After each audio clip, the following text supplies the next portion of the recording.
Hello, everybody. Welcome to the show. My name is Chris. I am your host. Hello, hello, hello. Welcome one, welcome all.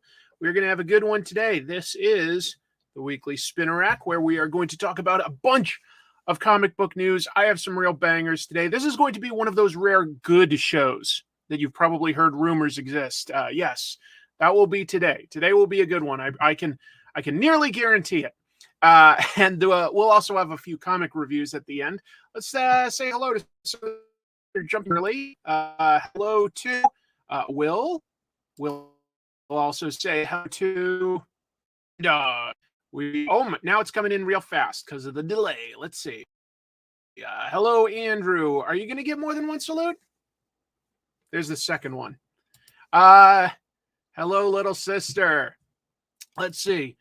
I think you meant one of the common good episodes. Oh, you're too flattering. That will get you everywhere. Yes, you have made it to a live show. Comic reviews on this channel? Hey, believe it or not, the description says what I'm going to give you. Yes. Hello, Axel. Boom, boom. Jamilin. Lovely. And a bunch of other people. I'm sorry I didn't get to say hello to everybody. Let's see. Andy Kuhn says, nice thumbnail for this episode. You know, I don't usually like the thumbnails where they give people those huge eyes. It seems like too cliche and stuff, but I just had this idea, and to me, it was kind of funny. So, yeah. Let's see. Hope to see another P.O. box. You know what? I will stop by my P.O. box tomorrow. So we should have that really, really soon. Yes. Welcome. Look at that. Oh, we've got people from International, Buenos Aires. Well, thank you very much for jumping in. That's really awesome. I hope I get to go visit Buenos Aires someday. That would be lovely. Just having some coffee to slow things down. No, it'll perk me up, honestly. So that'll be good.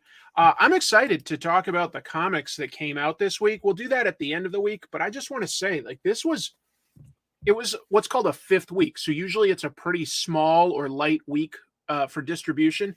But we got a comic by Steve Scroce. He hasn't done comics regularly in quite a while. We've got some new Frank Quitely art. If you watch my channel, Comic Tropes, I know my own channel. You'll know I'm a huge fan of Frank Quitely. We also got some cool stuff like Spy Family came out. Just a really, really great week. Let's see, what was that? Oh wow, we've got a bunch of people from International. Hello, Copenhagen. Hello, Barcelona. Hello, Ecuador. That's really, really cool. I enjoyed the Dungeons and Dragons movie. I did. I thought it was pretty darn good. Maybe not excellent, but super entertaining. I think, you know what's most important? It felt like it really captured the flavor of playing a D&D game where people are trying to think of outside the box solutions, and it can get pretty funny sometimes when things go awry. It was really good in that regard. Venezuelan from Buenos Aires there. Okay, another person from look at this. Hello, Hoodie Co, my buddy Hooded Cobra Commander. Lovely. I think we've been talking, we might do a little collaboration on his channel sometime soon. So that could be fun.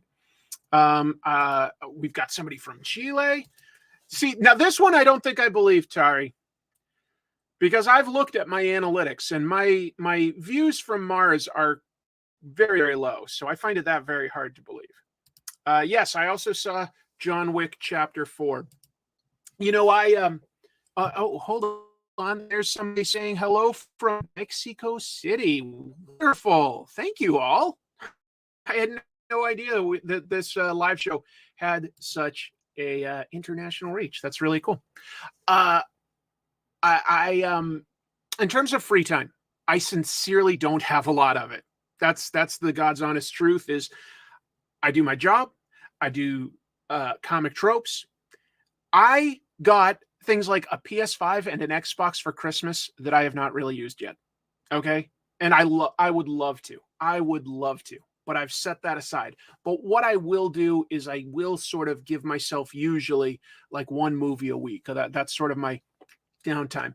I'm not building any Lego anymore. That used to be a thing that I would do to de-stress, but I just don't have time for that. I also haven't built any Lego in like over 6 months.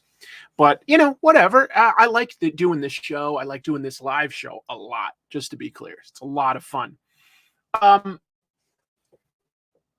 Let's be there's a lot of news this week, and this is going to be fun.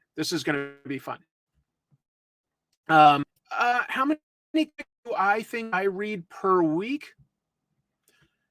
Probably somewhere between 6 to 10. Yeah, probably something like that. Let me add a window here. So there's my news, because I make a nice little PowerPoint presentation. If I had a producer, we'd be like reacting to like more video and websites and stuff, but I just can't really do that. There's the thumbnail. You all saw that though. So let's move on to the first thing that I was talking about, which is we've got 9 days left on my crowdfunding campaign to get my Vampirella cover. You know what? Darn it. I have actual copies and I left them upstairs. Darn. I meant to show you. I think they came out looking fantastic. Just so that you know, it's obviously funded. They've already printed like the test copies and stuff. You'll definitely get them fulfilled in a timely manner. So would sincerely appreciate it if you would consider getting my cover for Vampirella, which is available only on Indiegogo, not in comic shops. Dynamite is doing this as an online campaign. Hey, I'm a first-time guy doing stuff like this, so I get it. But I hope you'll consider supporting it. That would mean a lot to me. And I want to promote some other campaigns. I know how hard it can be now. I had Nick Pitara on my show, Comic Tropes, as an interview. He's a really, really nice guy, great artist. And he also wrote his first big graphic novel, Axe Wielder John.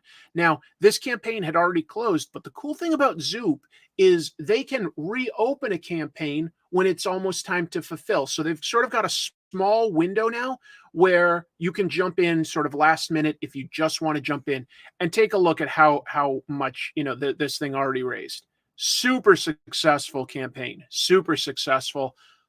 I've seen this book. It looks gorgeous. It really is a fun barbarian type of story, although there's a twist to that, but I won't spoil anything like that.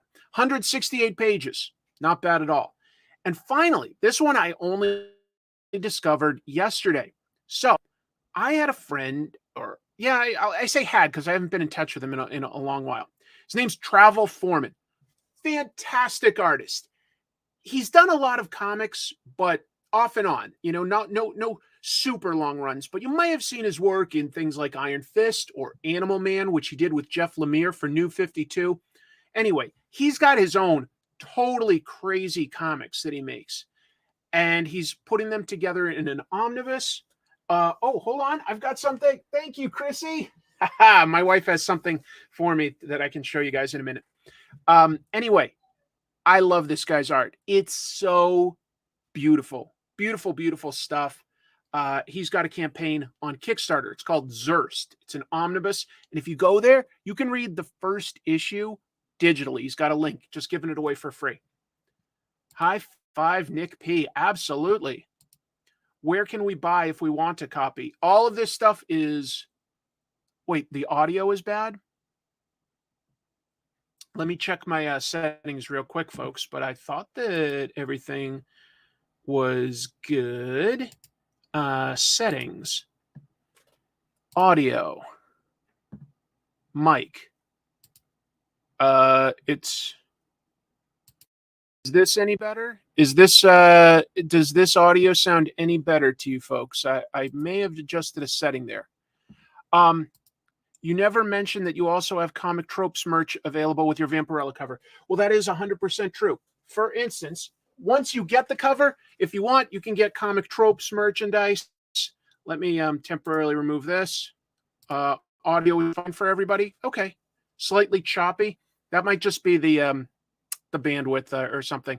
If you get the cover, you can order add-ons. Comic Tropes add-on specifically. There's a really nice high-quality enamel pin I made that's glittery, or you could get a stuffed Infotron mascot. So if you've ever wanted something physical to show your fandom. These are pretty cute. I designed this stuff myself. Kind of proud of it. So there are extras. Some different covers. Let's see.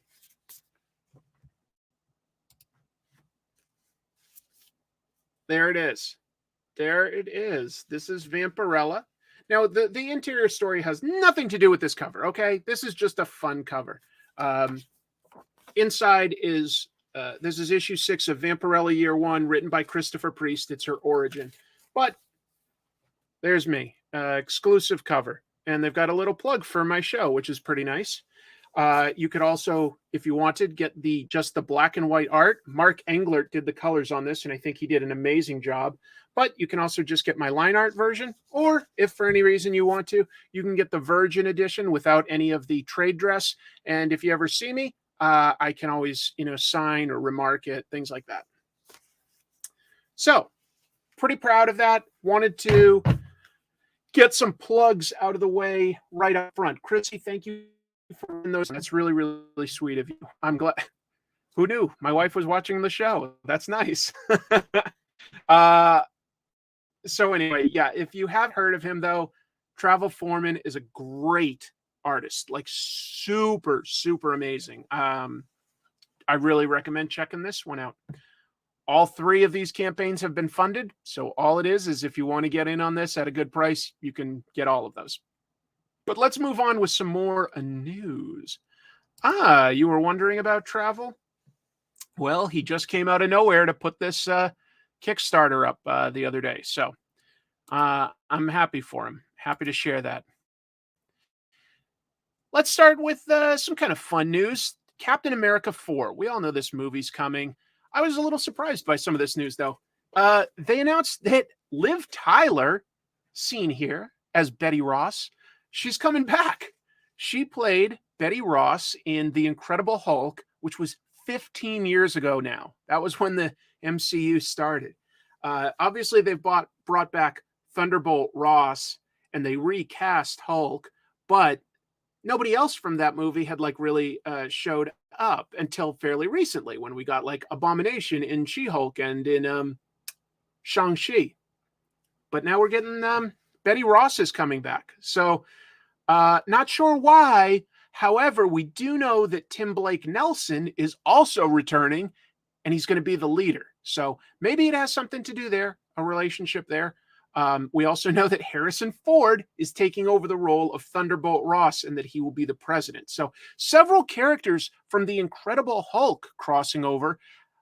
The one thing worth noting is, they could all have a connection to Thunderbolt Ross, and being a former military and government person, it does make some sense that there could be a connection with Captain America.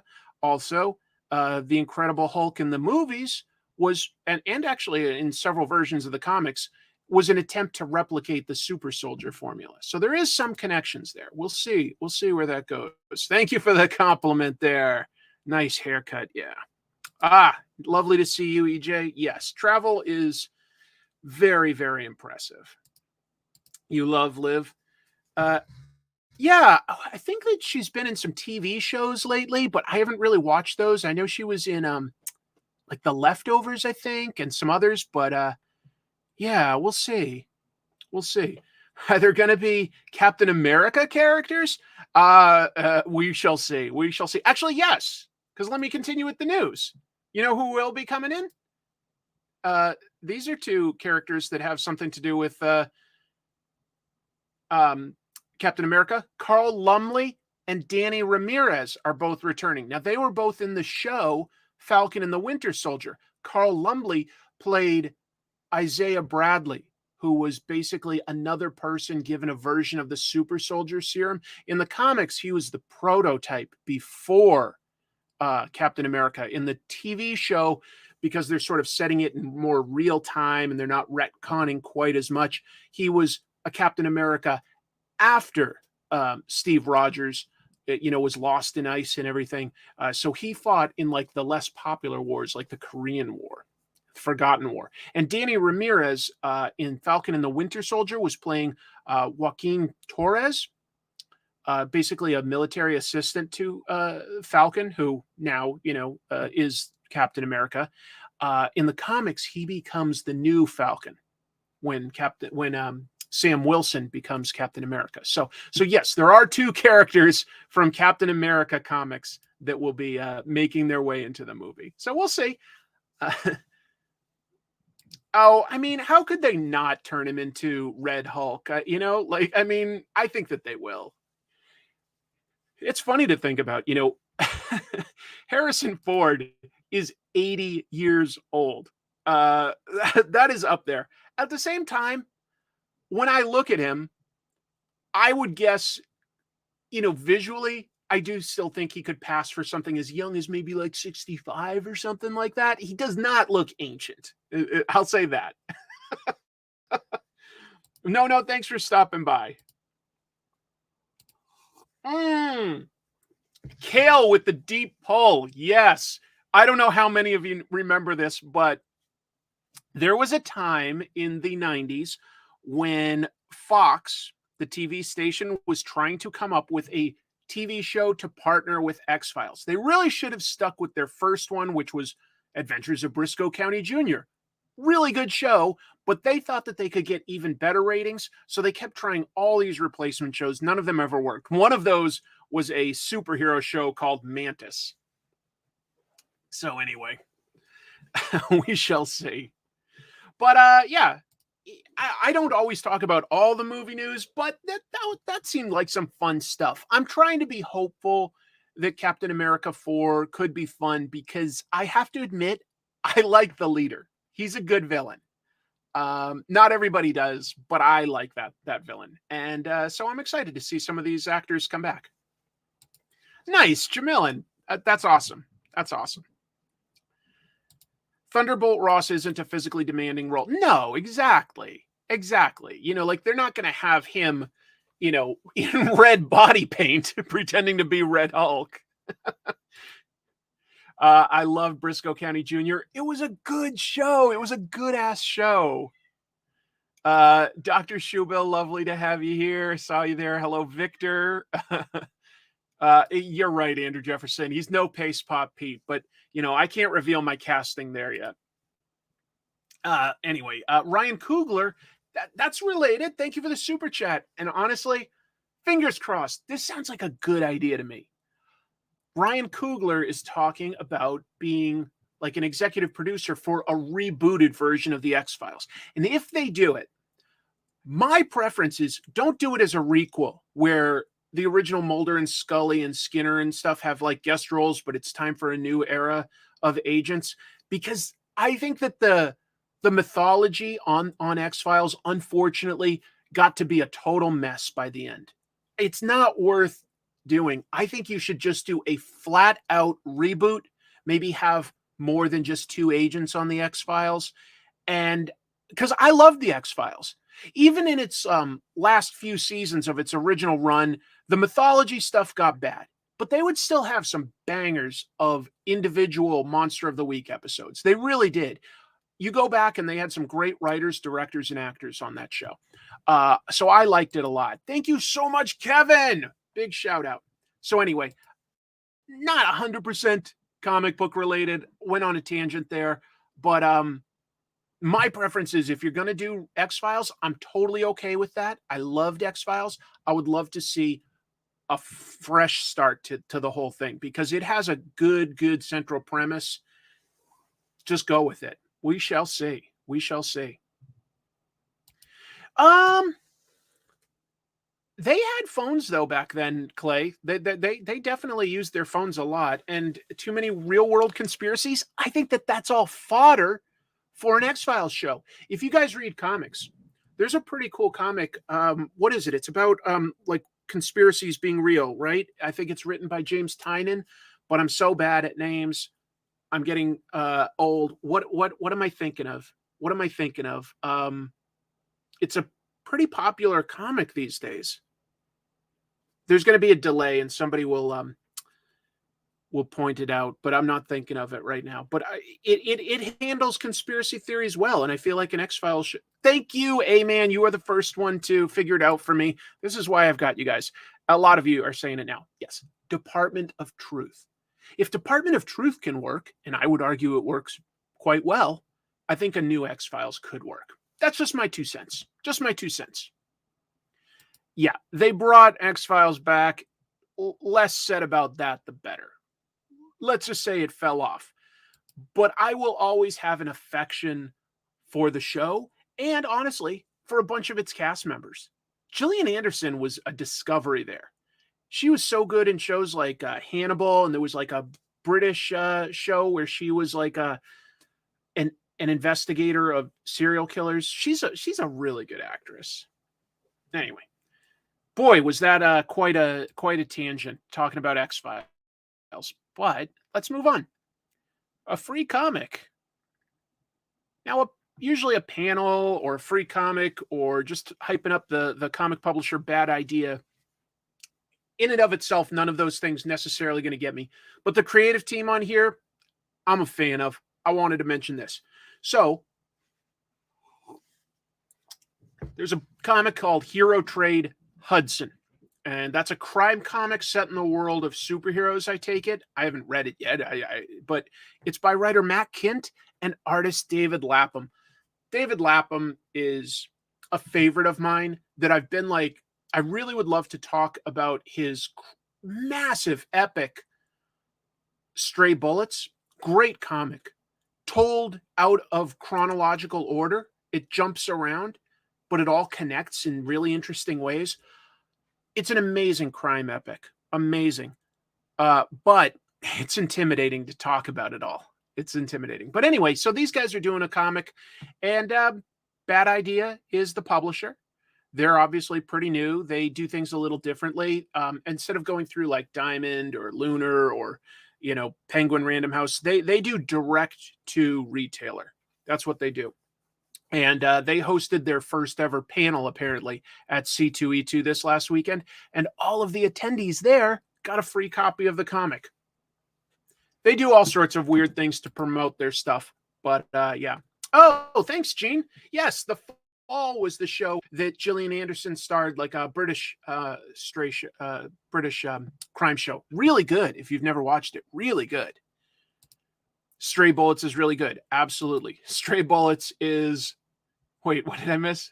Stray Bullets is the best. It's a really impressive piece of storytelling, folks. It's long, but it has a definitive beginning, middle, end. But because it's telling it out of order and focusing on different protagonists throughout, you don't always know where it's going. And then sometimes you do. Sometimes you know where a character is headed. And then you jump back and you finally sort of learn how they got into such terrible place. I don't know. It's just amazing. Just amazing. Thank you for the super chat, Larry, who says, "Hello, Chris and fellow tropers. Hope you've been well. What's your opinion on the X-Files comics?" Yeah, Tropes, I believe, published those in the 90s. And if I'm remembering right, the artwork was by, Charlie Adlard. Charlie Adlard, the guy who famous for Walking Dead, but one of his earlier projects was doing X-Files. I thought he did a good job visually, but I don't really remember much of the stories. I didn't read them all, and it's been a long time now, so I don't remember too well. Great question. I got to catch up here. Yes, David Lapham did the original Harbinger for Valiant, or Harbinger? Harbinger, right? And before that, he was working for the company. He did stuff like Game Boy and wrestling comics, because Valiant did some stuff before they did superheroes. Holy crap, how did I miss that? If I knew about this, I forgot.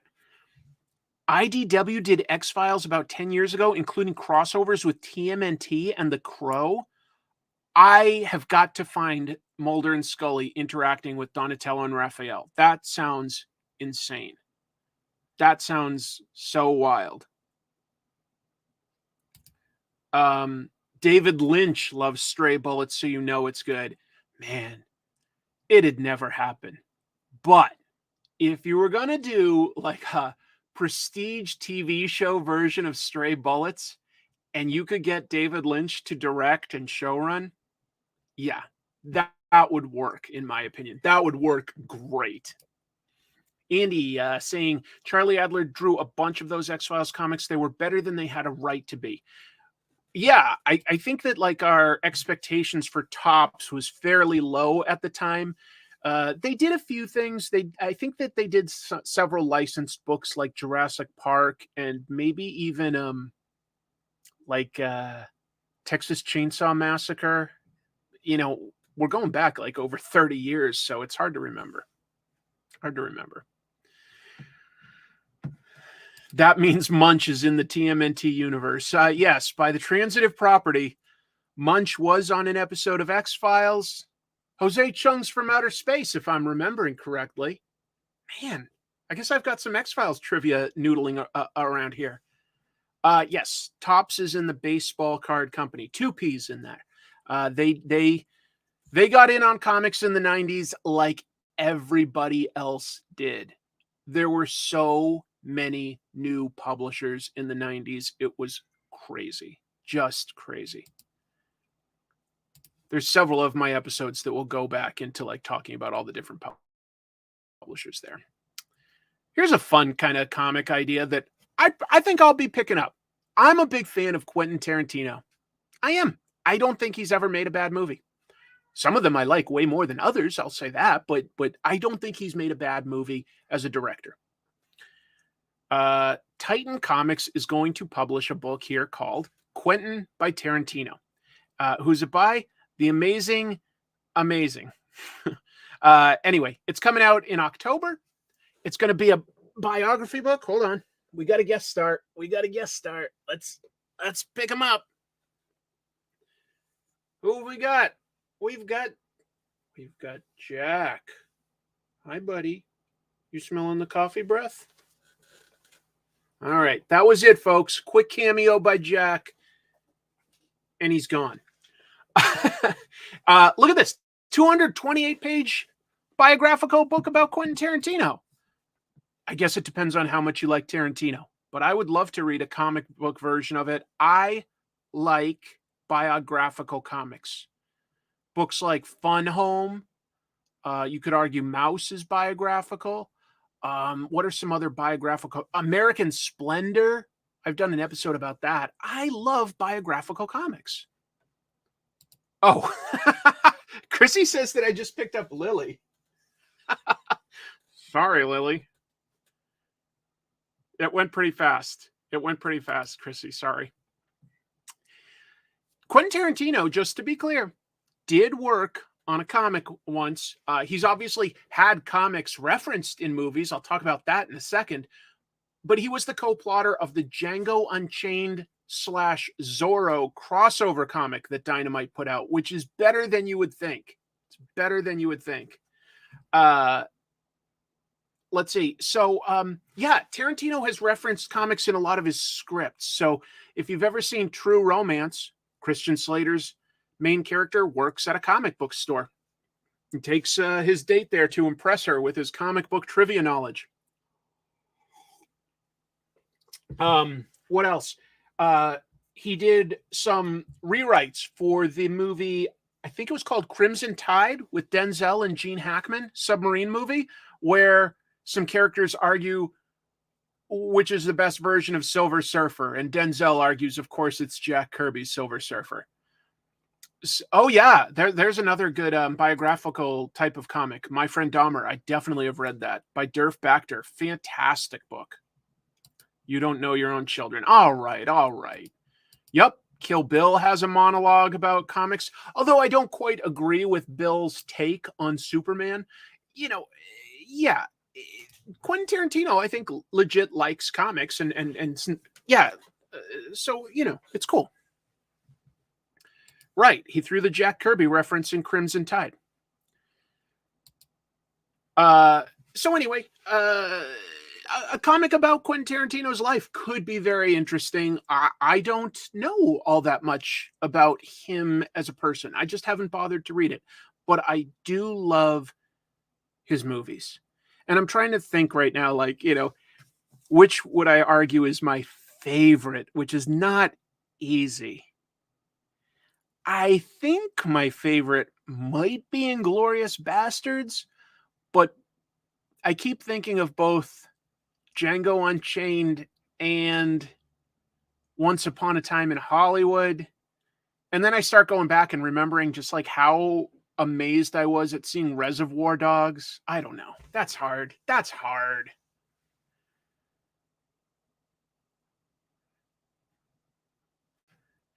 Franklin the Turtle, I hope that's a joke I don't get. I hope that's a joke. Anyway, so I thought I'd put that on people's radar. Coming in October. Could be good. Pulp Fiction is your favorite. Totally get it. Totally get it. Let's see. Bill's monologue on Superman and the Bride was a great monologue, but it was not necessarily right about them. But it reveals Bill's perspective on people. Exactly. I didn't think it was a problem within the movie because I was like, yeah, that's how Bill sees things. I didn't agree with him, but also he's a villain. I don't agree with a bunch of the things he thought. It was cool.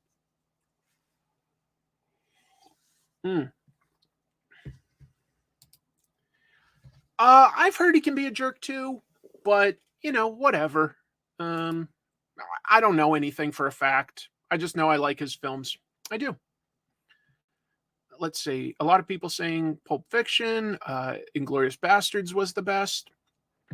Very cool. Moving on. This I am so excited to talk to you about.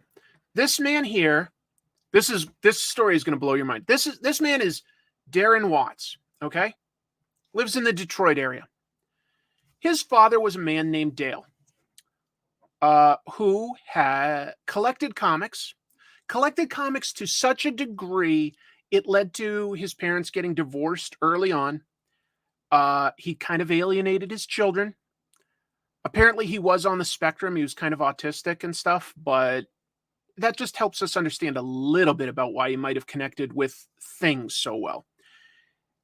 He had a massive comic book collection. They knew it was big. The family knew it was big, but they were never allowed to look, and it just got to be a hoarding problem. He was just filling up every room with organized boxes of comics.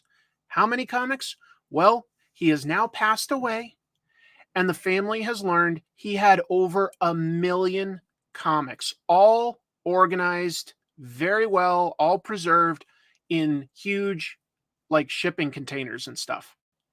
He had stuff like Superman #1, CGC slabbed at a 7.0, are said to be the third best copy in existence. Estimated to be one of the largest collections in the country, over 1 million comics. This is just sort of just being discovered because the man passed away and the family just inherited all this stuff. It's going to be the subject of an upcoming documentary called Selling Superman. So this guy, the son, and his his ex-wife, this guy's mother, just talk about it a lot. They were like, we knew that he collected a lot of comics, but we had no idea the extent to which it went. We had no idea. Yeah, 1 million. Supposedly had I guess the first appearance of Batman. So we're talking Detective Comics #27, all sorts of key issues, first Iron Man, things like that. But also multiple copies of things it's Ghost Rider, the original Johnny Blaze Ghost Rider, just all sorts of stuff. The local Detroit News, CBS affiliate, did a news piece on it. And it's weird.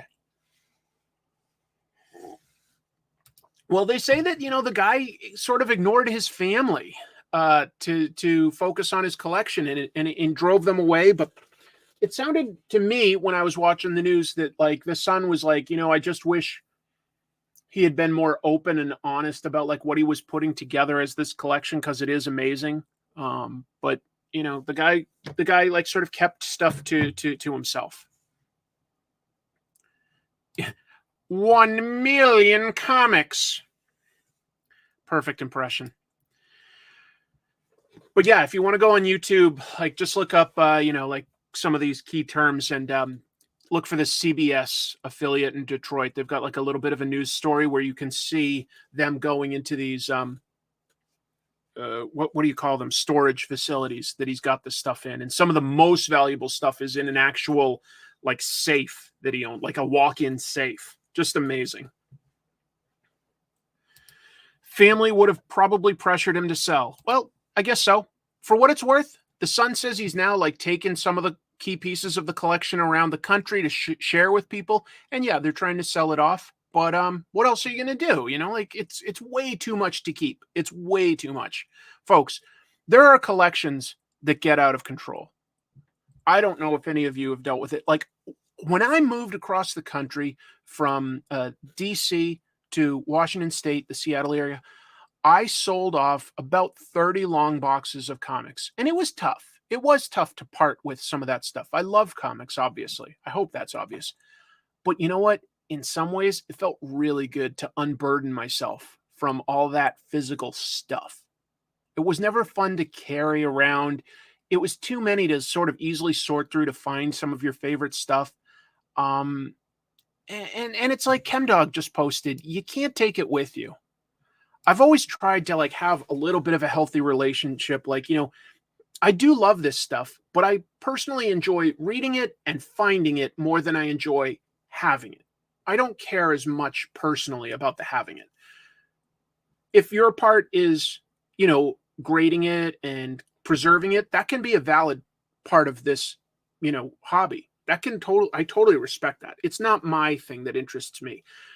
I don't know if he's still in here, but I've got Hooded Cobra Commander 788 reviews vintage G.I. Joe stuff, right?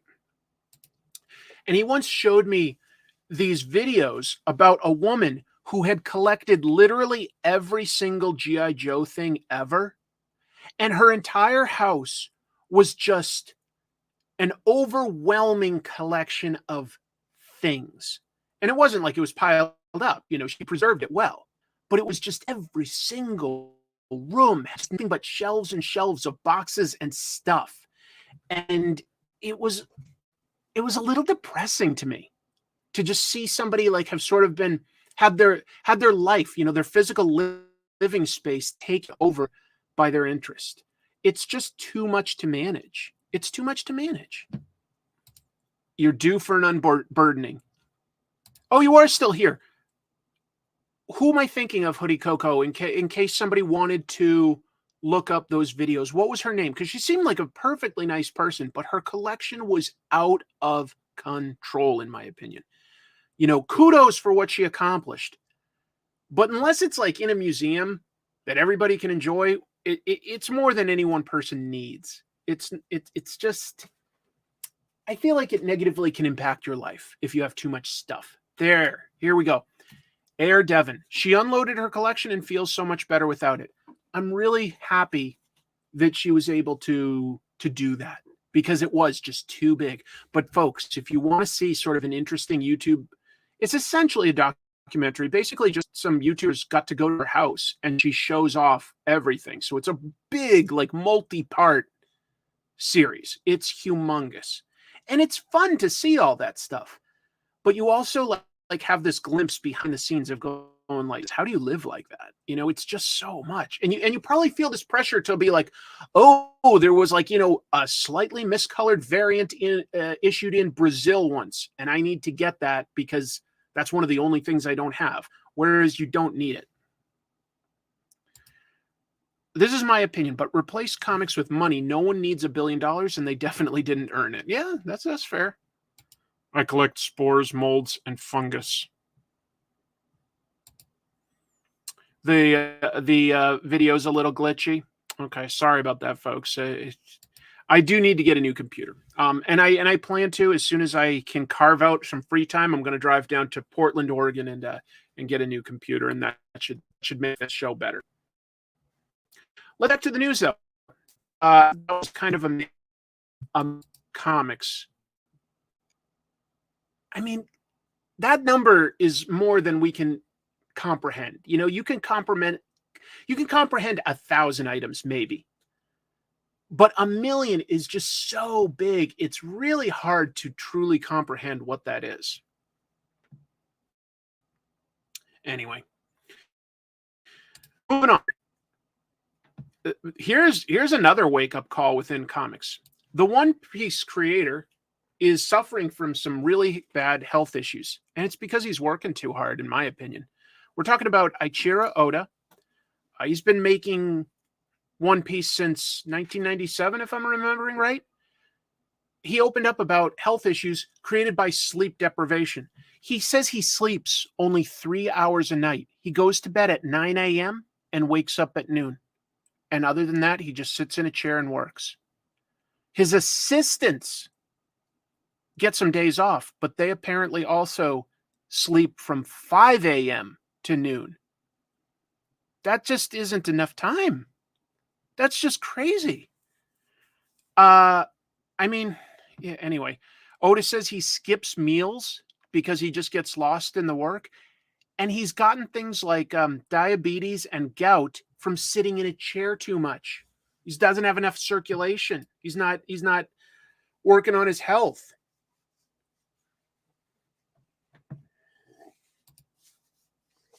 Being a manga creator is literally deadly. There's speculation that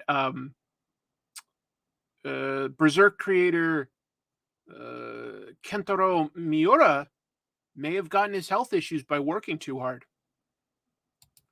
That seems like a regular amount of sleep for a mangaka. It's not acceptable, though. Yeah, I believe he does have a family. Right, skipping meals isn't good for diabetes because you want to keep your blood sugar regulated. As somebody who unfortunately does have type 2 diabetes, although I do seem to have it under control, it's something I have to be very aware of. And yeah, Osamu Tezuka died way too young. Way too young. Being an artist is one of the most health hazardous jobs in the world. Most people don't even realize it. That's why I'm just trying to spread the word. You know, is your career worth dying young for? No. I think that, you know, look, One Piece is one of the most popular mangas of all time. It's going to be up there as, it's probably going to be like the best seller of all time and be one of the longest running manga ever. It just will be. Nobody's going to, it's hard to believe something could dethrone it at this point. There have been a few that are longer running, like Golgo 13, but the original creator stepped away at a certain point and just like let it run. This is all by one guy. Some of it is cultural, though, just to be clear. Some of it is cultural to put a pressure on oneself to, you know, it's almost like proving how tough you are by how hard you can work. And I've heard, I don't live in Japan, but I've heard that sometime, you know, like, say you're just a salaryman, not just, but like you're a salaryman and, you know, a businessman and you work in an office. There's a lot of pressure to never leave earlier than your boss. Even if your work is done, I hear that people will just basically stand around the water cooler and stuff like that, but they won't leave before their boss does because they don't want to be seen as being sort of weak almost. One Piece is primarily on a weekly schedule. It does take the occasional small hiatuses, but it is on a weekly schedule. And I just thought I'd point this out because, you know, the solution could be as simple as, hey, guess what? Instead of weekly, it's bi-weekly. Or instead of like 12 pages a week, you know, we're doing 6. I don't know what that is. But, you know, there's got to be something. Spiderfell says, I'm last to arrive, first to leave. I came across a pretty good meme the other day that said, they call me 007 at work. 0 motivation, like 0 work done, 7 smoke breaks a day. I'm 007 at work. Let's see. Unfortunately, by the way, I consider myself a workaholic too. Unfortunately, I'm a workaholic and choose studio time over most things, but I chose not to have a family. Putting family through that stuff is messed up. Yeah. Steve Sorensen mentions a documentary called The Norden, where they take outsiders to view Nordic culture. And one time they did work and had a Japanese woman, and it was a hell of a culture shock. That sounds interesting. That sounds really interesting. I agree. No job is worth your life ever. You thought it was 7 toilet breaks? It might be if it was me. Yeah, I don't smoke, so I guess it would be 7 toilet breaks. Even then, like, what are you doing to your butthole at that point? 7 in a day? Ouch. I'll go back to some more news, but that one just like blew my mind. How bad? Like 3 hours a night is normal for him. You can't survive on that long term. Here's the biggest news that I had this week, and I'm overall pretty darn happy about it. This guy here is a bit of an asshole in my book, named Ike Perlmutter. Who is he? Until very recently, he was the chairman and CEO of Marvel Entertainment. But the New York Times broke that this week Disney fired him, which is slightly ironic since he obviously was in charge of selling Marvel to Disney. But he earned this firing, I'll say that. Let me focus a little on the not great part of the news. Might be okay, but as part of this, Disney has folded Marvel Entertainment into the Disney umbrella itself. Like they're less of a separate entity. They're more run by Disney now. Will that be a problem? I don't know. It's all part of, letting Ike Perlmutter go is part of Disney's layoffs. They need to cut costs to be profitable. They've said to be laying off about 7,000 employees across all of their divisions. And this will cut about $5.5 billion out of their expenses. Unfortunately, this is something really big companies do have to do sometimes to restructure. Some of those people will probably be brought back, I bet. But Perlmutter got himself into this position being like Disney wanted to let him go because he feuded with Kevin Feige to such a degree that they eventually sort of, like, just to be clear, Perlmutter used to be able to oversee a bunch of the movie and TV stuff. And they sort of took that away and set up Marvel Studios as a very separate organization at a certain point. And recently, I've talked about this on this show, he's been trying to get a proxy member hired onto the board of directors so that he could influence Disney's overall goals, like with what he wants them to do. Like he wanted to control the board of directors. And step one was getting like his own man on as, a high up on the board of directors. Why do I not like Ike Perlmutter? He's a stingy bastard. He took all of the coffee machines out of the Marvel offices when he bought them until people told him, guess what? Productivity has actually gone down because you took the caffeine away from everybody. And he grudgingly let them have it back. But he was also like taking like staplers and common tools and stuff out of the offices. So I guess I live that. Let me thank you very much, NJ Who, for saying I usually catch the stream on Tuesday or Wednesday, but want to stop by this week to say congrats on the Vampirella cover. Thank you. Yeah. This gorgeous baby. I ordered the black and white cover since that's what I remember watching you draw on the stream.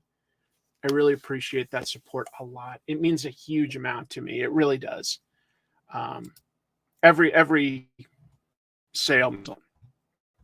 But like, I've got like some notes here, so you might be getting ahead of me, but Perlmutter argued strongly not to make things like Black Panther or Captain Marvel.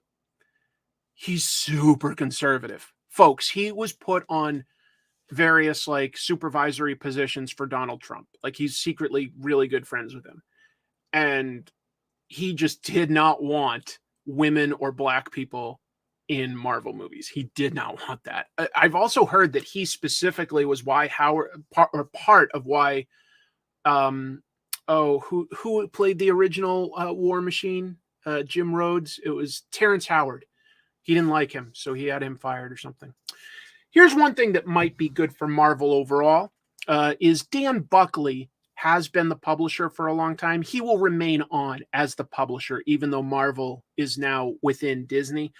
So that might keep things moving in a very consistent manner, just to be clear.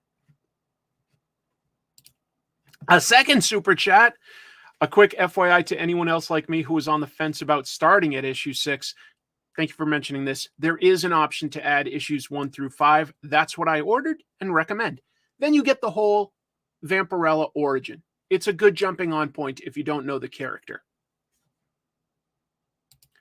I sure hope Ike has a soft place to land. The softest. The guy's like a billionaire. The guy's a billionaire. He's very racist and frugal, yeah. He apparently is the biggest donor for trans surgeries, though.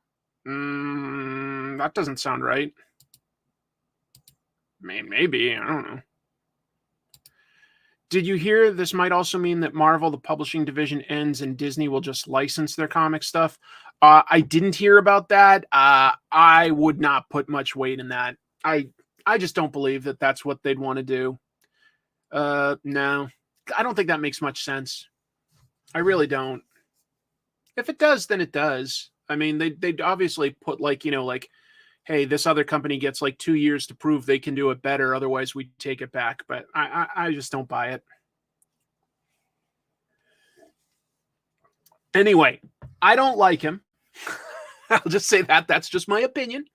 And I think that I think Disney and Marvel are better off for having him just gone. I don't think he was great. Speaking of Marvel, here's some Marvel Comics news. Jonathan Hickman is writing a new sort of event, and don't know how you guys feel, but personally, I really liked his Secret Wars. I really liked his House of X Powers of 10. I think he has good ideas. I also like a lot of his creator-owned stuff, just to be clear. But anyway, this fall, Marvel will release GODS. That's GODS. And I don't know what that acronym stands for. We can speculate on that in a moment. But it's said to redefine the cosmic beings in Marvel and like the gods and stuff. Like I said, written by Jonathan Hickman, art by Valerio Schiti, very talented artist. Colors by Marte Gracia, who I think is one of the best working today. Here's Marvel's description of this event. Meet Wynn, a mysterious player in a war that exists outside of the orders we know, and a vital member of an eons-old hierarchy that includes the omnipotent rulers of the universe, such as Eternity, Infinity, and the Living Tribunal. Those are existing entities. After a fateful meeting with Doctor Strange, that's makes sense for him to be involved, Wynn hints at something even bigger than the forces of good and evil, where the very building blocks of creation scheme and clash. It's the beginning of a breathtaking epic at the crossroads of science and magic, one that will shatter our understanding and open our eyes to ideas beyond all that we perceive. I like this creative team. I'm curious what they do. Axoplate says boring. Okay. MF says, I especially do not, I guess, like retcon events. Okay. The hierarchy of power in Marvel is about to change. Good one, Mikey. Hasn't Jonathan Hickman redefined the gods of Marvel several times already? Not really. He did something with the Beyonders, but that's about it. I am surprised. Okay, so people are a little burnt out. Look, I'm not a huge events guy for the superhero stuff. They generally don't work for me because I think they do too many, so none of them have time to breathe and actually function as something significant. But I like these creators, so I'm curious. I want to give it a try. That's me. But I respect everybody's opinion. Hey, Chris, always nice seeing you stream. Well, thank you very much for the super chat. Nice to have you here, Rodrigo. He said this would be like his Sandman at one point, didn't he? Big statement. He said he's been thinking about this idea for a long time. And that when he came back to Marvel, he came with two sort of Bibles he made up. One for what he wanted to do with X-Men, and one for this thing, Gods. And so they're finally doing it. Nothing can be status quo long enough for change to matter anymore. I can understand that. All big up, no payoff. Interesting. I thought Secret Wars was so good. I really did. This sounds similar to his S.H.I.E.L.D. miniseries. I didn't read that, Mike. I'm on a break from Marvel, but I might check this out because it's Hickman. I do love Jonathan Hickman, though through Marvel and his indie stuff, East of West riveted me start to finish. East of West is very good, yes. East of West is very good. Burnt out on events. No fault there. So, hey, if you're just burnt out on events and you're like, hey, this is just another one, totally get it. For me, it's more just the cast involved. I think that House of X, Powers of 10 still functioned very well as a story in and of itself. I think the Krakoa era of X-Men may have gone on a little too long now, but it was an interesting change of pace. Coffee.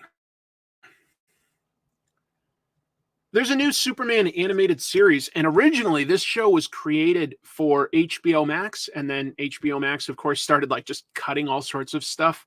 But this one has found a new home. This one it will actually make it to air. It's just that it's going to be on Adult Swim on their Toonami block. It's called My Adventures with Superman. It's got a younger version of the cast: Clark Kent, Lois Lane over here. Sorry, I've cut it off. Jimmy Olsen. They're younger. They're like it's really early in their career for the Daily Planet. Voicing Superman is Jack Quaid.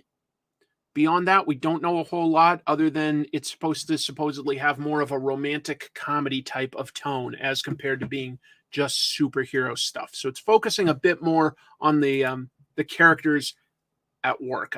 I take it.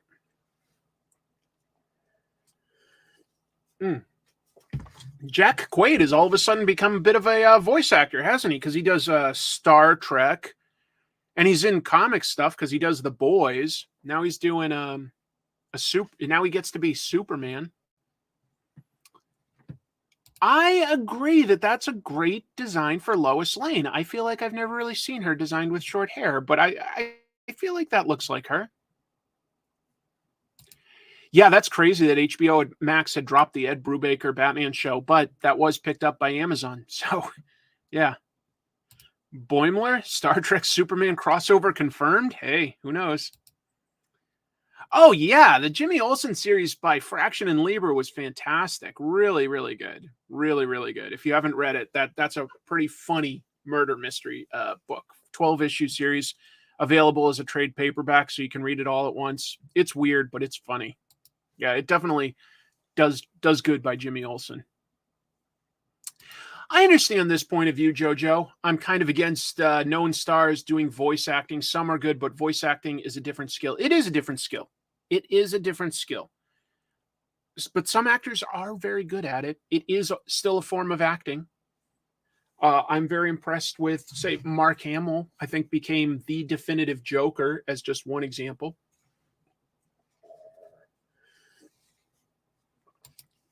John Byrne had Lois Lane short hair, did he? I'm not really remembering that. But okay. But will it have talking gorillas? Only if I have something to say about it. Earth 2 Lois Lane has no hair at all. Oh my God. Oh, Jack Black, you're right. Jack Black is a good voice actor, but I mean, yeah, he was a great choice to play Bowser for this Super Mario film. He'll probably be the best part of it, I bet you. I bet you anything. Let's see. Jack Quaid in Scream versus Jack Quaid in The Boys versus Jack Quaid in The Hunger Games. He was in Hunger Games? I totally forgot that. Make it a movie into the Quaidverse. Well, the Jack Quaid in The Boys would definitely win. And the one in Scream would definitely triumph over anybody in The Hunger Games more, but well, who knows? Will Arnett as BoJack Horseman. Yeah, that was a good one. That was a good one. Are you pumped for the Mario movie? I would not say I am pumped. I would say I am curious. I think that the animation looks really good. Will the story be good? I don't know. are the actors that they cast for the voices good? I would say Charlie Day and Jack Black make a lot of sense. Those are good choices. Those are good choices. It was very short 80s hair, but in the Man of Steel mini, boy, I read that and I just don't remember it now. It's been too long since I read it. Well, anyway. Did you spend hours stomping Koopas? Not really. I've played some Mario games, but Jean, my sister, will tell you, we didn't like have a Nintendo when we were growing up until like basically something like the last year of its life. We didn't, and I don't think we even had Super Mario on it originally. So we didn't do a whole lot of that. Anyway. Throw in Randy Quaid for good measure. Well, that's his uncle. That's his uncle, because Jack Quaid is who's his dad? I'm so bad at names. I just went blank. I'll come back. I don't trust Illumination Entertainment to do Mario justice. I just hope Nintendo looks for a different animation studio if they ever adapt Zelda. Illumination is hit and miss for me. I'm trying to think. I thought that the Despicable Me was okay, I guess. I don't know. Maybe I don't love them too much. Dennis Quaid, thank you. Oh, yeah, he was on, that's right, Jack Quaid was on Red Letter Media. Red Letter Media is awesome. Dennis Quaid and Meg Ryan. That sounds like part of a lyric for the Hanukkah song by Adam Sandler.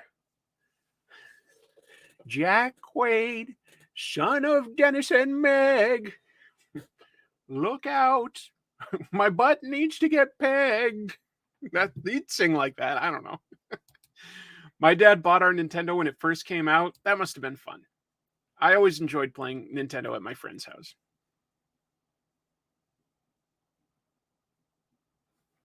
Yes, Carl Lumley did voice Martian Manhunter or not voice. Was it the voice?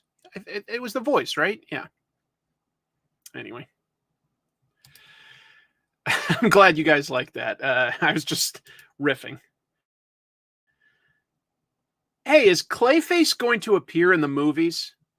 This week it seems like that would be very likely, but obviously we'll see how things shake out. But Deadline reported two pieces of information, two separate things about a Clayface in a film adaptation. The first one is that Mike Flanagan has pitched a Clayface movie to the DCU. Like, as in probably not Elseworlds, just a Clayface movie. And Mike Flanagan directed Dr. Sleep.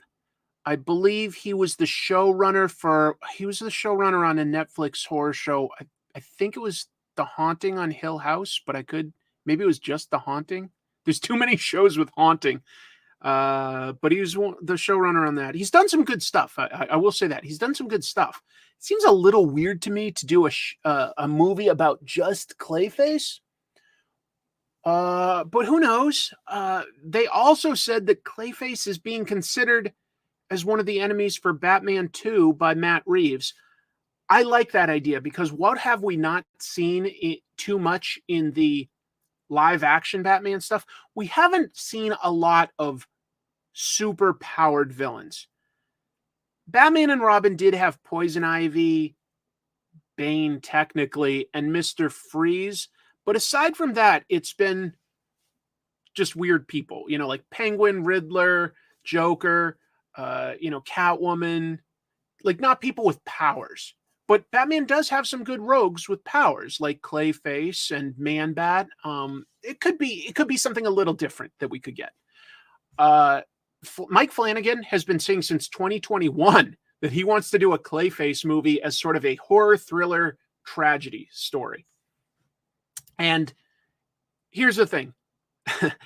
There are technically 8 different Clayfaces in DC Comics history.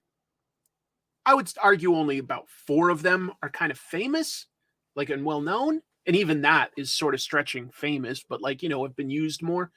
But the one that's been used the most is the Matt Hagen version. He's the one that can shape shift. Well, there's a couple that can shape shift to be clear, but he's the one that like you've seen in like the Batman animated series cartoon. He's the one that's been sort of Clayface the longest. He's been used in the most comics. Uh, and yeah, he can look like other people, or he can just sort of, just he's a shapeshifter. He can like look like a big pile of mud. So he's an interesting character. Yeah, it could work. Sure. Yeah. Scarecrow as a dedicated villain could be great. Yeah, there have been 8 Clayfaces. I know you've probably only heard of 4 because uh, the original guy was Basil Carlo, who was really just like an actor. Second one, Preston something, maybe Preston Payne. And he just sort of got disfigured and had to wear an almost Mr. Freeze type suit. He was like just a melted man. Then there was the Matt Hagen version that I've been talking about. Then there was like a lady Clayface that basically had the same powers. The others are more like there was an offspring of Lady Clayface, and there were some other ones that got their powers. Matt Hagen was number 2, people are telling me. Okay, so I've got the order out. I'm guessing here without like referring to stuff. Yeah, Matt Hagen debuted in the 60s. I think that this comic that I'm showing on screen was his first appearance, but that's just a guess. The Mud Pack. Matt Hagen was second, then Preston Payne. But Matt Hagen is the one that's been used the most, I would argue. Anyway, I don't know that a dedicated Clayface movie is a great idea. There is stuff you can do with him. I'm sure it's possible to make it good.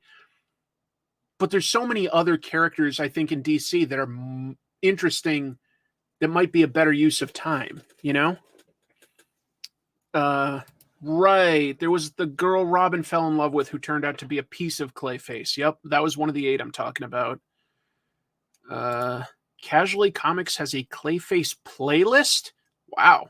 All right. So she'd know more about that than me, I guess. Could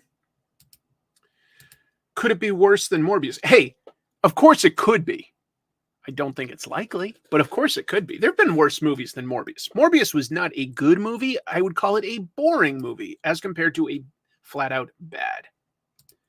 Would Calendar Man be a better use of time? No, not as a dedicated movie. If the Joker can get a solo movie, why not Clayface? Because Joker's a lot more interesting than Clayface. He is. It's the Clay list. That's funny. That's good. That's good.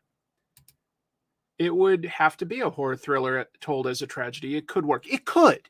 It could. I would just argue there might be more interesting characters to adapt before we get as far as Clayface as a dedicated movie. For instance, maybe you guys saw the trailer for Blue Beetle, which I was kind of surprised looked really good. And, that was originally created like the Batgirl movie to be an HBO Max original. And then they quickly decided that it would be a theatrical release. That trailer actually came out recently. Hold on just a second.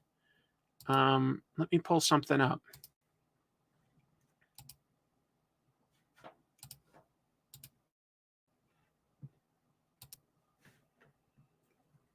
This is the Blue Beetle trailer. Let me see what I've got for a setup here. Hold on. No. I just want to see how I'm laying this out for myself. There. Let's do it like this. We'll just do a quick reaction to the trailer, but I don't think I'll watch the whole thing. I just want to like show a little bit of it, I think. Give me a second here. Where did I put it? Oh, right here. So the star is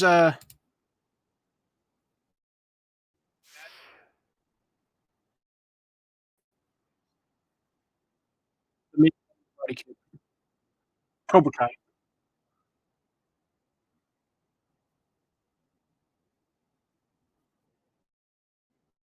and Blue Beetle. This is Jaime Reyes. I love his family cheering him on.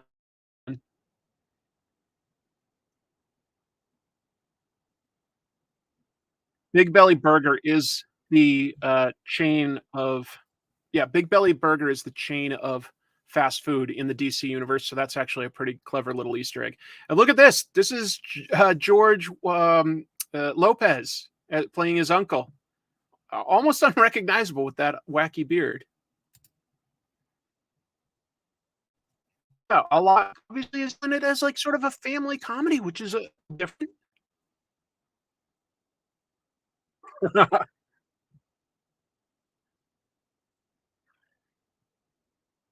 Anyway, so yeah, he gets this, scarab, which gives him powers.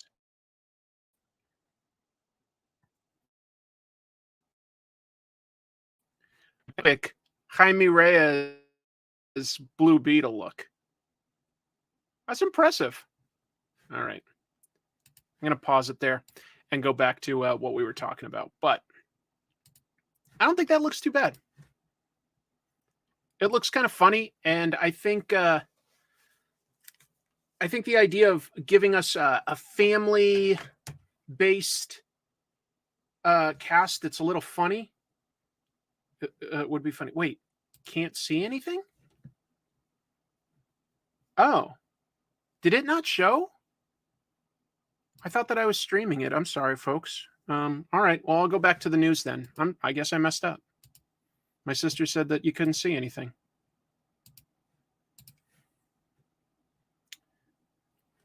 I'm gonna do it more like. No, that's too big on me. My big old face, too big. How about more like that? Yeah. Streaming the trailer chopped up the video. Ah, darn it. Okay. Oh, it was really choppy. Okay. Okay. I guess I need that new computer. Darn it. Sorry, folks. Trying. We'll go with some more news. This is working. I was excited about this, but to be fair, I'm a big Scott Pilgrim fan.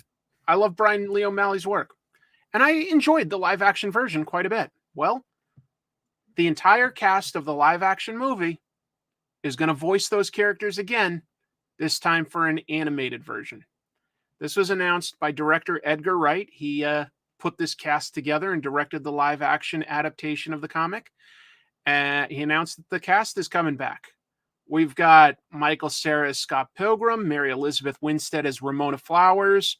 Who else is huge? Chris Evans as Lucas Lee. Anna Kendrick as Scott's sister Stacy. Brie Larson as Envy Adams. Look at this cast. Like, they really got them when they were young. Allison Pill as Kim Pine. Aubrey Plaza as Julie Powers. She's such a jerk. Brandon Routh as Todd Ingram. Jason Schwartzman as Gideon Graves. It's just, yeah, Ellen Wong as Knives Chow. They're getting them all back. Creator Brian Lee O'Malley is also co-writing this version. As for when it's coming out, no official date. Edgar Wright just said that it's coming to Netflix imminently. So it might be fairly done. I dislike the comic and movie. Fair enough. I loved the comic and I really enjoyed the movie. So yeah, I guess it's for me. So many Gen X, older millennial chuds took the wrong message from it. I don't know. Can I get a hell yeah? Everyone is back. Not to be that guy, but I really did not like how the cast sounded in the movie. Well, all right. More Beck music? Don't know. I bet that somebody asked who would be doing like the orchestra stuff, and Edgar Wright said you won't be disappointed if you like the original. So it was. I love the comic too. I love the comic. I played the game. I love the comic. I really like the movie. The comic is my favorite version, no question. I think that this is just fun though. Like, because just to be clear, this came out in 2010, so it's like about 13 years later. They're getting the entire cast back together, and I just think that the casting was also like, prescient, thinking about like who would become stars, because You could argue Jason Schwartzman and maybe Chris Evans were fairly established by then. Most of the rest of these hadn't done a whole lot. Maybe Michael Cera because he had Arrested Development at the time, but it wasn't like none of them were huge movie stars now. Anna Kendrick, Aubrey Plaza, Brie Larson, like they all went on to like have really successful careers. Yeah, I've read a lot of Brian Lee O'Malley stuff. Seconds is very emotional, very emotional. I love the comic. I want to get all of the hard-covered colored editions. That would be fun. I was legit surprised the cast came back. Apparently they get along. And they've come back here and there for like, conventions or table reads. Not all of them, but bunches of them. Michael Cera was in Superbad, right? He absolutely was. Yeah. Michael Cera, Jonah Hill, Christopher Mintz-Plasse, Seth Rogen, Bill Hader. I should rewatch that one. That was a funny movie. It's been a long time since I saw that one. Superbad, I remember laughing at quite a bit.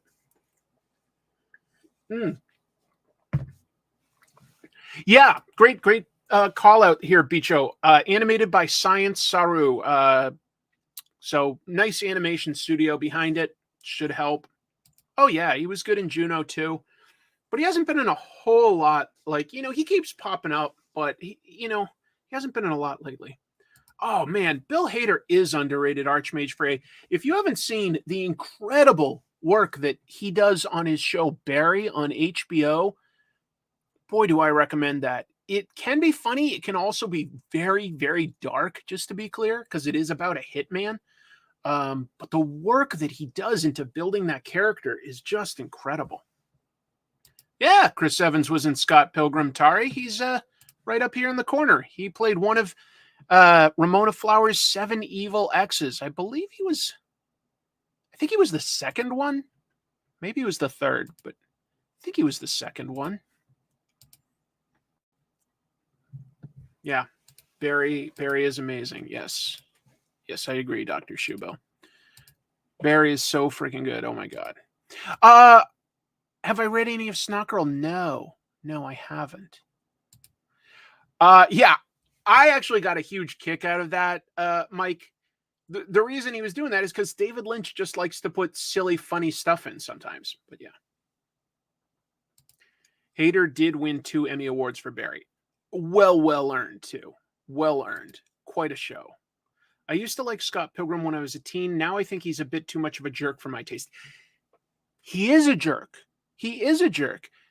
The point of the story is he does become a little better by the end. That's his character arc. He does start pretty shallow, but he does level up essentially.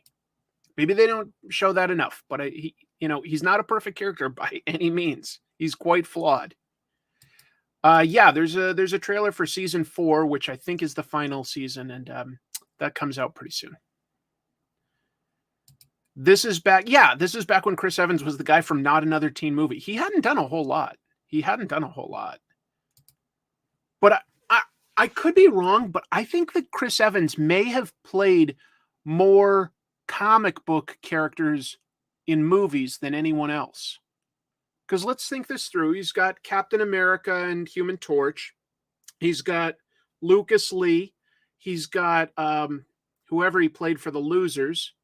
He's got Casey Jones in TMNT. There's some others that I'm not thinking of right now. Oh, Snowpiercer was a comic. So yeah, he's played a lot of comic book characters. We'll move on, but I'm excited about that one personally. This was a weird little story, but DC Comics did not come out on top here. They lost a trademark that they thought maybe they had free and clear, but nope. So it's called Speechless is the trademark we're talking about. And DC has been publishing silent comics by Gustavo Duarte on DC Universe Infinite, and they call that DC Speechless. Now, their plan was to put out a print edition called the same thing.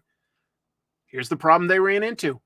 There is a YouTube channel called Economics and Comics, and they've been producing a magazine called Speechless Artist Insider.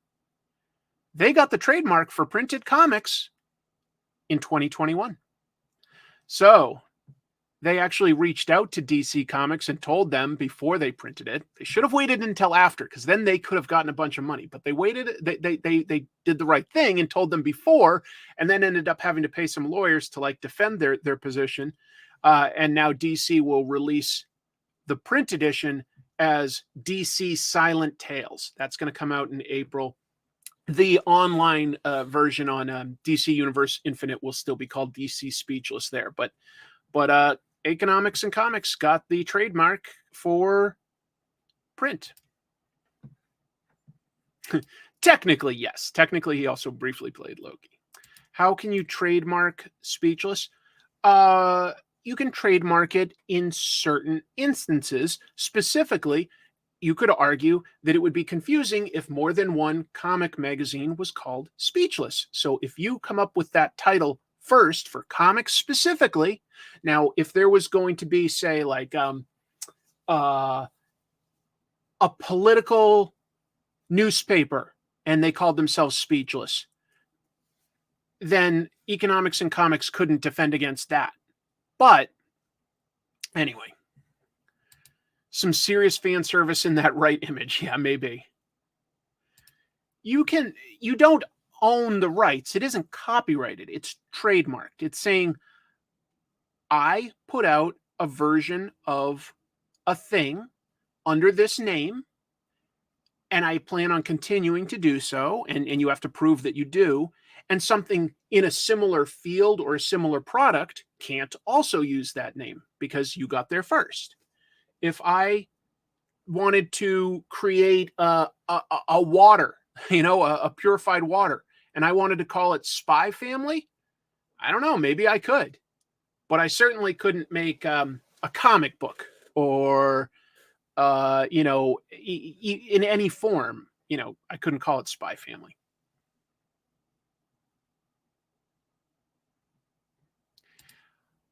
Why can't two comics have the word Speechless in the title? Maybe you could argue that if it was part of a phrase, you could. But they're both just called Speechless for the most part. It's anyway, hey, I ain't a lawyer. Don't ask me to explain it. I'm just saying, Economics and Comics got there first. At least one of those Speechless books can be pretty successful in Comiket. Absolutely. If you don't know, Comiket is, I think you could argue it's the biggest comic convention in the world, and it specifically focuses on doujushin, or fan-made comics. It's huge. I'd love to go to it someday. Yeah, I'm pretty sure nobody else can put enough said on anything. That left you without words. Good phrasing there. You're not going to get sued. I mean, just to be clear, DC is still making the version that they put in, DC Universe Infinite. Their digital comics is still going to be called DC Speechless. And I bet they're doing that so that they can establish that they are using that trademark within a certain area.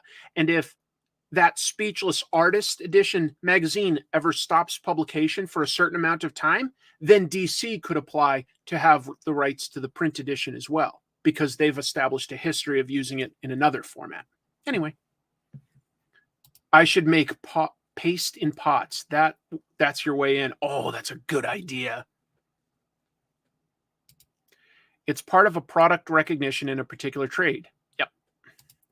Comiket is a bucket list Comic-Con for me. Yeah, that one, I'd also love to go to Angoulême in France. I would also love to go to CCXP down in Sao Paulo, Brazil. There's a lot of things I'd love to go to. I am a big fan of wordless comic stories. I'll probably check this out. I looked at some of the DC Speechless one. I haven't looked at this magazine, but the DC Speechless one is well done. And I also am a big fan of wordless comic stories. I mean, big fan of Larry Hama here. G.I. Joe 21 is seminal in that regard. Just really important. Great way of showing what you can do without words. Archmage Frey with a joke. It's ironic the character on the right mag looks remarkably Joker-esque. I mean, I definitely chose which covers I was going to show of each one, but yeah. I'll move on. Joe Quesada, what's he up to? This is Marvel's longtime editor-in-chief, but he has a new job. He signed a first-look deal with Amazon Studios just this past Thursday. That means he's going to oversee film and TV adaptations with a focus on comic book properties. Clearly, Amazon has started to have a lot of success in that area with things like The Boys and Invincible, and they're looking to do all sorts of other adaptations. I think that they're the ones that are doing the Something is Killing the Children, if I'm remembering right. It's hard to remember. There's so many different properties out there. He was the editor-in-chief at Marvel starting in 2000, took over as chief creative officer at Marvel in 2010, had basically just a job title change to the vice president and creative director in 2019, but he stepped down from Marvel back in May of 2022. It's now a year later, and he's got his next job. He had his time off. He's going to be adapting stuff to Amazon. Yeah, I was just going to make the same sort of joke, Makoto. Yeah. And the first announcement is an adaptation of Ash, that super popular comic that he and Jimmy Palmiotti made. No, it's a good book. Something is Killing the Children is Netflix. My bad. Amazon got a few things, and I can't remember what they are right now. Just to be clear, Amazon hasn't been perfect because like they did adapt, I thought, pretty darn well Paper Girls, but they canceled that after the first season. Hope you're doing well. I'm here. I can't claim that I'm doing well, but I'm here and I enjoy doing this with you folks. Dealing with a few medical issues, but whatever. You know, I guess we all have our problems. Quesada will always remind you of One More Day. Fair enough, but he also did bring Marvel to new heights from where they had been before. Coming out of the 90s, Marvel was in pretty rough shape, and he had a lot more hits than misses, is all I can say, financially speaking. Purely on a business level, Quesada did a lot right for Marvel. I would agree with you there, Archmage Frey. I almost got it right. Yeah, they have a promotion problem. Exactly. They don't seem... I barely heard about Paper Girls, except that I physically am looking for news stories to talk about on this show. Yes, you're right. Quesada is going to have to start peeing in Gatorade bottles. No more breaks. The bathroom is about 3 miles down the hall. But, you know, these are the sacrifices you make for the job.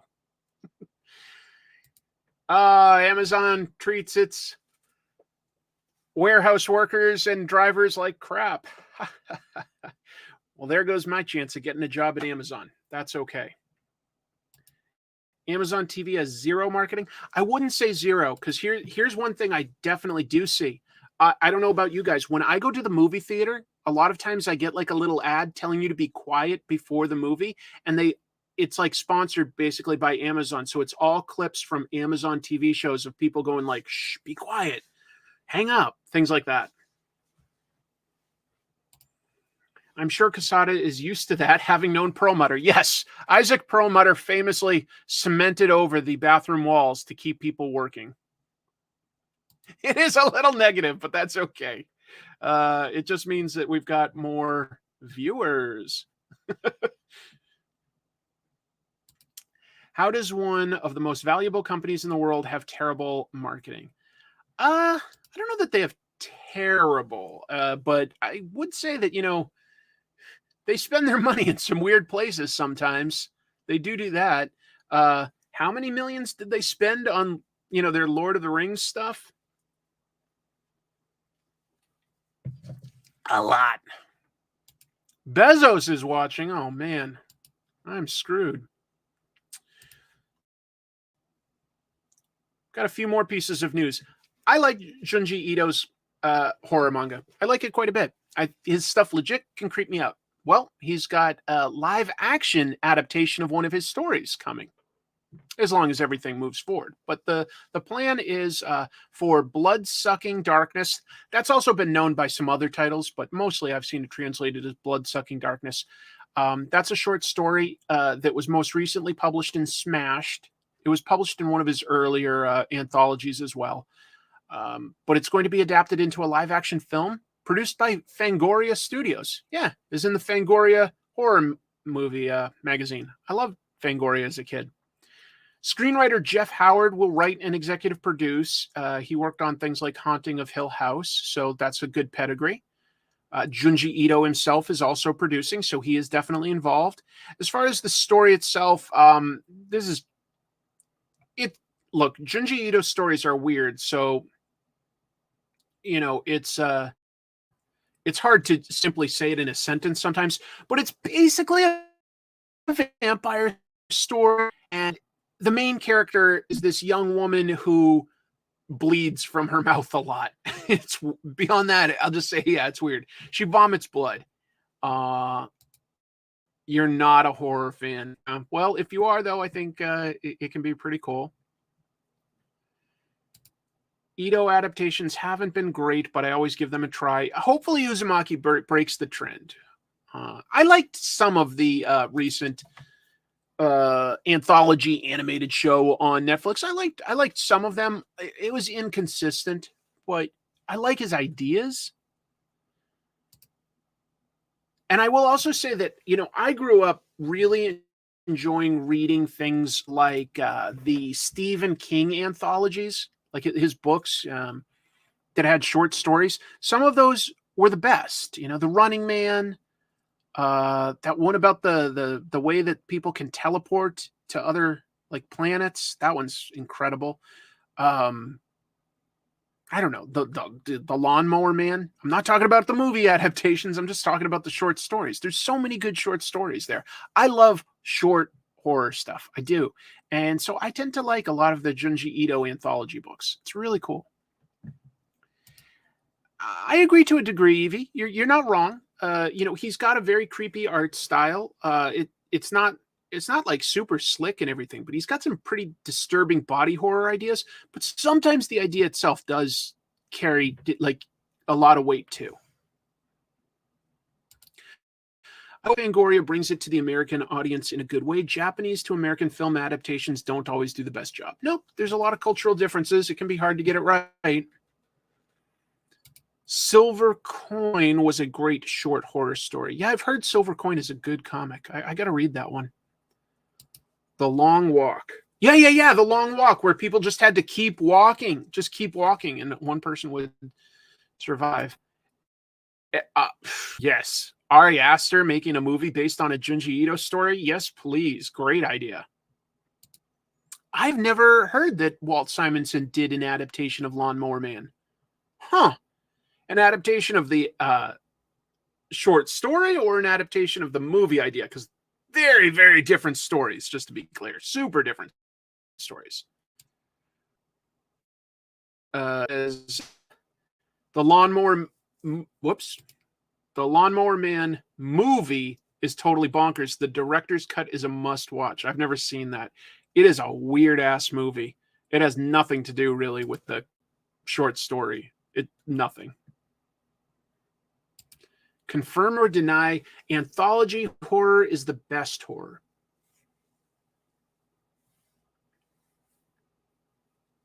It's a good argument, to be honest, because some of the best horror stories are from anthologies. Beyond Junji Ito, we've got stuff like, the various EC horror comics, Tales from the Crypt and such.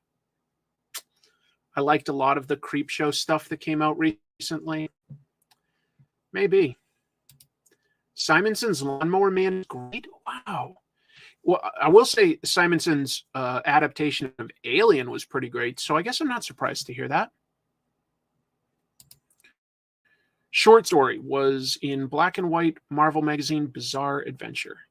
Bizarre Adventures was cool. Yeah, the Running Man was different to the film, but weren't both of them like still televised? I think that I remember that right. Oh yeah, horror can lessen its impact by overstaying its welcome, but I think The Walking Dead was a pretty long running book that still did a pretty darn good job at, like, bringing different types of horror into a post-apocalyptic world. Night Gallery was hit or miss. Kazuo Umezu is also really good if you like Junji Ito. His most recognized work is actually available in English as The Drifting Classroom, and it's the greatest horror manga of all time. That's a huge recommendation. All right, Madu, I'm going to look up The Drifting Classroom after this show. I'm going to look it up. Okay, thanks for helping me remember. But yeah, it was televised in the novel. And you're right. Ice Cream Man is very good. Maybe this October, I'll be talking about things like Ice Cream Man and Drifting Classroom. Walking Dead could go up and down a little bit, but I think that they had some really strong arcs, even towards the end. I mean, the Whisperers were really good. So anyway. Drift Classroom is excellent. Drifting Classroom is great. Fair enough. Okay. This is how I discover things. Recommendations. Let's get the last couple of bits of news here. Actually, more bits. This is cute. The original pink Power Ranger, actress Amy Jo Johnson, she's going to write a Power Rangers comic. Or a story, I should say, for the comic. It's going to be in Boom's upcoming Power Rangers 30th anniversary comic book collection. That's this huge, like, 3-volume set that they just had a Kickstarter for. That's closed now. But I don't think it was announced that she was writing a story for it while it was a Kickstarter. But she is writing a story for it. And you will also be able to get it in stores in early 2024. Cool. And she's writing that with her partner, director Matt Hodson. So go Kimberly, right? Let's say Amy Jo Johnson was my first crush. I'm sure she was a lot of people's first crush. She said, like, I was reading an interview to understand what she's doing for this. She said she was paid $700 a week when she did that show. Because I always knew that it was non-union, but $700 a week, not too much for being the star of a TV show, huh? Had such a crush on her as a kid. I had a huge crush on her as a kid. You guys, Amy Jo Johnson is writing a Power Rangers comic. Well, by law, she now has to create a comic for the Massiveverse. Yes, a lot of people have been brought over, and I think that that's thanks to Kyle Higgins writing a bunch of popular stuff for the Power Rangers comic, and then bringing on other people that worked on the Power Rangers comic to his Massiveverse stuff. I don't know if inflation more than doubles it. I don't think it would be that much. Is she 50? I guess that would make sense. She is, I think, a little older than me. So yeah, she probably is 50. Blood on the Tracks by Shuzo Oshimi is good horror manga. They also did Inside Mari, Sweet Poolside, and Flowers of Evil. Well, thank you for the recommendation and for the super chat. Steve, I really sincerely appreciate that. That's really cool. What's the Massiveverse? If you've ever heard of Radiant Black, it's a great superhero book. I strongly recommend it. Pretty new still. It's like been out 2 years or so. And there are related books that are set within a shared universe. The nice thing about this shared universe is they don't cross over back and forth. If there's ever like a team up, they sort of do that as like a one-shot side issue. But the world has some of the same technology and background and stuff like that. So there's related books that are set in something they call the Massiveverse. So there's books like Rogue Sun, Radiant Pink, Inferno Girl Red, some really fun books. But fortunately, you don't have to read them all. You could just read whichever one you enjoy, and you'll get a complete story, just to be clear. I love it. Obligatory Amy Jo Johnson was my first crush ever. You guys. She was good. She's one of the few actors that have come through Power Rangers that had also some success doing some other shows. Because I remember she was on that show Felicity. She was on some sort of a cop drama that was a Canadian TV show, but I guess lasted a few seasons. So she had some success outside of that. Good for her, you know? Yep, Dead Lucky is one that's in the Massiverse. It's not like a Marvel or DC event where you have to buy every tie-in issue. You definitely don't. You can just buy whichever title you enjoy the creative team on, and you will get a complete story. Oh, okay, somebody did the inflation. $700 is like $1,445 today? No kidding. So it has doubled in that period of time. I guess that is a while. Yeah, we are talking 30 years, aren't we? 30 years. Oh, that's amazing to think. Yeah, it's the 30th anniversary of Power Rangers. Wow, 30 years. Doesn't seem that old to me, but that just shows my age. She was in a VH1 original movie, Sweetwater. Gene, if you're still in here, wasn't she a gymnast from like a couple towns over from ours or something? I feel like she grew up in Massachusetts and like I feel like she was kind of a local or something like that, like somewhere localish. I mean, I think. Wow. Okay, so you know what? If you were making $1,400 a week today, that's not too bad money. Actually, that's not too bad. That's not too bad. It's still not what you'd think somebody on a successful TV show makes, but it isn't bad. You don't remember that? Boy, I think she grew up a few towns over from us. I just aged 1,000 years. Yeah, I'm like Donovan at the very end of Indiana Jones and the Holy Grail. She was a gymnast and she is from Massachusetts. Okay. Somewhere on the Cape. Okay, not far. Okay, thank you. Hyannis. Hyannis was not necessarily super far. It's more than a couple towns over, but it's not far from where we grew up. Okay. I thought I remembered that. Damn you for not remembering something about Power Rangers, which you never had any interest in. All right, we're going to move on. But you know what? Cool. She's going to write a comic book. So we'll get to see a Power Rangers version of Power Rangers. I don't know. Let's see what she does. I was excited by this news. This is more Marvel movie news, but I'm personally excited for this because of who they've hired. So this week, the Fantastic Four movie announced a different writer. They had originally announced that newcomers Jeff Kaplan and Ian Springer were writing the movie. They have done hardly anything. Marvel hired somebody new and more established. I love who they hired. Gonna write a new version.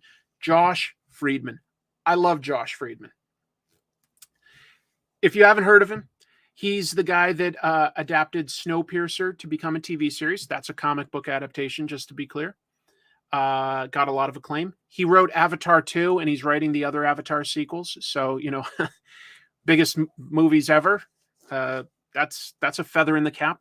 But what I love him for is creating the Sarah Connor Chronicles, which I will argue, outside of Terminator 1 and 2, is by far the best Terminator.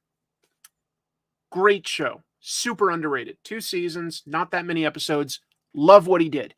Did a lot of stuff with time travel, which might factor into Fantastic Four for all we know. Going to be in phase 5, right? So it could still deal with multiverse and time travel stuff. He also works on a show called Foundation. That's on Apple Plus with David Goyer, who's done a lot of, obviously, comic book adaptation stuff like the Blade movies and the Nolan Batman movies, among other things. I've heard that the tone is said to be aiming for sort of Star Trek, you know, sort of a positive science fiction world with people working cooperatively. Love Sarah Connor Chronicles. Great show. Movies change writers all the time. This is a good idea. It hasn't gone into production yet. It's a good idea if you're not confident, like with the script. Look, sometimes you can overcome a bad actor, a bad effect scene, maybe even a bad director. It's hard to overcome a bad script. That's the foundation of everything. I love who they're hiring. Yeah, Shirley Manson playing the T-1001. Amazing. Fox was stupid to cancel that. It was a great show. We're just going to talk up the stuff Fox has let go, like Mantis, X-Files, Sarah Connor Chronicles. 2 of those I like more than the other. I think Joseph Kosinski or Brad Bird should direct Fantastic Four. Those would be great choices. It is going to be Matt Shackman, who did WandaVision. Personally, I liked WandaVision.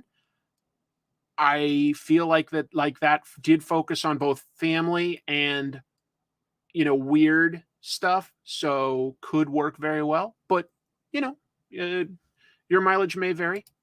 I know what you mean, Arsnuff. It does end on a cliffhanger. That said, it could work as closure to the overall story. It does not completely fail. It does not completely fail, even though it ended on a cliffhanger. They need to cast David Cross as the Thing. Yeah, like he played in a Fantastic Four musical in Arrested Development. Foundation is solid. A lot of people say that's great. Sarah Connor Chronicles, okay, now I'm on board. Great show. It was. He gets sci-fi and he uses it in clever ways to tell something about a character. I think that this is a good move. I think this is a really good move.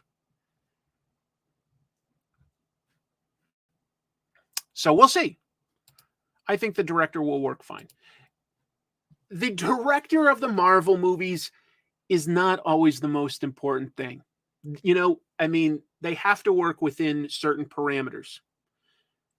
Did Sam Raimi's Doctor Strange feel a little different than some of the other Marvel movies? Yeah, it had a little bit of Sam Raimi in it, but it wasn't as Sam Raimi as, say, the Evil Dead movies or anything like that. You know what I mean?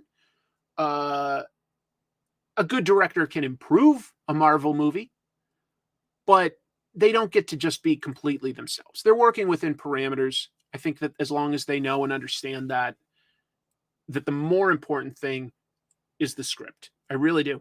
I think it's the most important thing. People always say Brad Bird, but he has said he's not interested in other people's IPs. Yeah, the closest I think we'll get with Brad Bird is the fact that he directed one of the best Mission Impossible movies. But yeah. That Terminator show was well written. That storyline where Terminator hid in a wall for decades. Yeah, that was really amazing. It really was good. They did so many good things on that show. As long as you're okay with the premise of, there's like basically a new Terminator every week. But the idea that they explained was every time you are changing something in the present, it's technically making a new version of the future. That's why, and they still haven't changed things enough to it was impressive. It was impressive. There was a cause and effect relationship with everything the characters were doing in the present day to the threats that they were facing. It was really interesting. It was really interesting.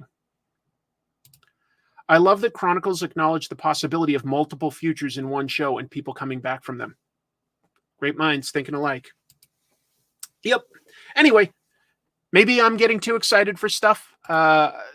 I guess I'm a positive person. I'm hoping for the best. It might stink. We'll see. Let's acknowledge a creator that passed away that, gave us some good stuff. A writer, guy by the name of Steve Skeets. He passed away this past week at age 80. I thought this was just an interesting tidbit about his history. He was originally hired right out of college to work at Marvel when Marvel was becoming Marvel with like the superheroes and stuff. He was going to work as essentially an assistant editor under Stan Lee directly with a specific focus on proofreading. But I guess he didn't do a very good job at that, actually. And so he had a very short tenure, and Roy Thomas was hired. And everybody remembers Roy Thomas for being, Stan Lee's protege. Guess it could have been Steve Skeets if he did a better job, but that's okay, because instead, he got a lot of work writing. Marvel gave him work initially on a lot of their Western stuff, like Two Gun Kid and Kid Colt. He went on to work at companies that were like contemporaries in the 60s, like Tower Comics and Charlton. Worked with Steve Ditko at the time. And that's worth mentioning because the two of them then created these characters that you see over here, Hawk and Dove. Hawk and Dove. Very, to be clear, very Steve Ditko-esque characters. They first debuted in 1968 in Showcase number 75. And neither Ditko nor Skeets stayed working on these characters for very long, like 2 or 3 issues, basically. But those are fairly well-remembered characters that have been adapted and remixed a bunch of times. That's a decent legacy to leave behind. Yes, you're still online. Yes, rest in peace, Steve Skeets. Dove is a cutie, not gonna lie. There you go. Hawk and Dove, the first DC characters Rob Liefeld worked on. Yep, they were. And that was Liefeld trying some of his best, and allegedly a lot of stuff was improved by the inker on that book. But yeah, is a decent book.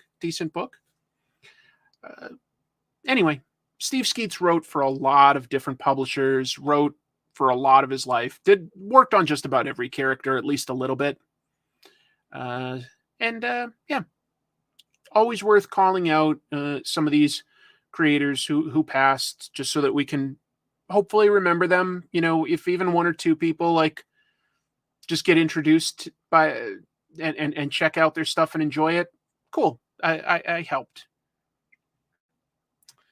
If they were created now, they'd be called Hawk and Otter. Fair. Bear and Otter. I've got some more news. I thought this sounded like fun. DC is going to launch a new Batman and Robin series. As in, it will always have Batman and Robin. Cool. All right.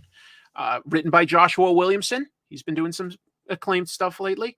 Artist Simone DeMeo. Well, that's you can sort of see a hint of the art here. Very animated but detailed style. Cool stuff. This book's coming out in September. They announced it at MegaCon. They also mentioned, this part hung me up a little. They said Damian Wayne will be, this version of Robin will be getting the first Robin Mobile. And I'm like, what am I missing here? Because I totally remember the Tim Drake Robin getting the Redbird. And I'm not talking about the motorcycle. I'm talking he had a car. He had a car called the Redbird. Isn't that a Robin Mobile? So I don't know what they meant there. But at this panel at MegaCon, they said Damian will be getting the first Robin Mobile. Do they just mean that it's going to be called the Robin Mobile? Or did they forget that the Redbird was totally a thing? I don't know. I don't know what they mean by that. I like Williamson's Damian. Good. How many Batman books are running at the moment? Oh, they've cut way back. They're down to 37. Only 37 monthly Batman stories. Burt Ward had that little scooter sidecar in Batman 66. On the Batman motorcycle, yeah. Robin #1, Chuck Dixon. Yeah, that's when he got the Redbird, right? I think it's just that they didn't call Tim's the Robin Mobile. Maybe, but that's such a minor difference. That's such a minor difference. I don't quite get why it was worth mentioning. It'll be a wire art piece with birds hanging from it. Oh, okay. Yeah, I do wonder if this is DC people forgetting their own continuity, but that just seems, I don't know. You're saying they probably forgot, but I feel like there's somebody that would remember. Because if I'm remembering, they've got to have somebody there that's like, no, wait, there was a Robin Mobile before. So I don't know what they meant by that. That's the only piece I'm getting hung up on. Maybe I'm crazy there. Let me just see if I can.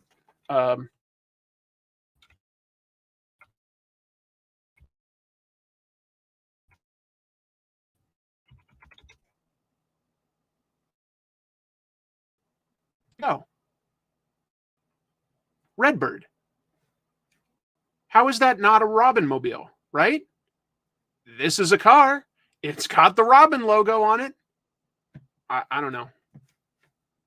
I don't know what I'm missing. Do you like Zdarsky's Batman or Ram V's Detective Comics? I'm reading Zdarsky's Batman. I haven't read Ram V's. If that's acclaimed, then I'll probably get that as what do you call it? trade paperbacks. Sometimes I wait to hear what people are saying.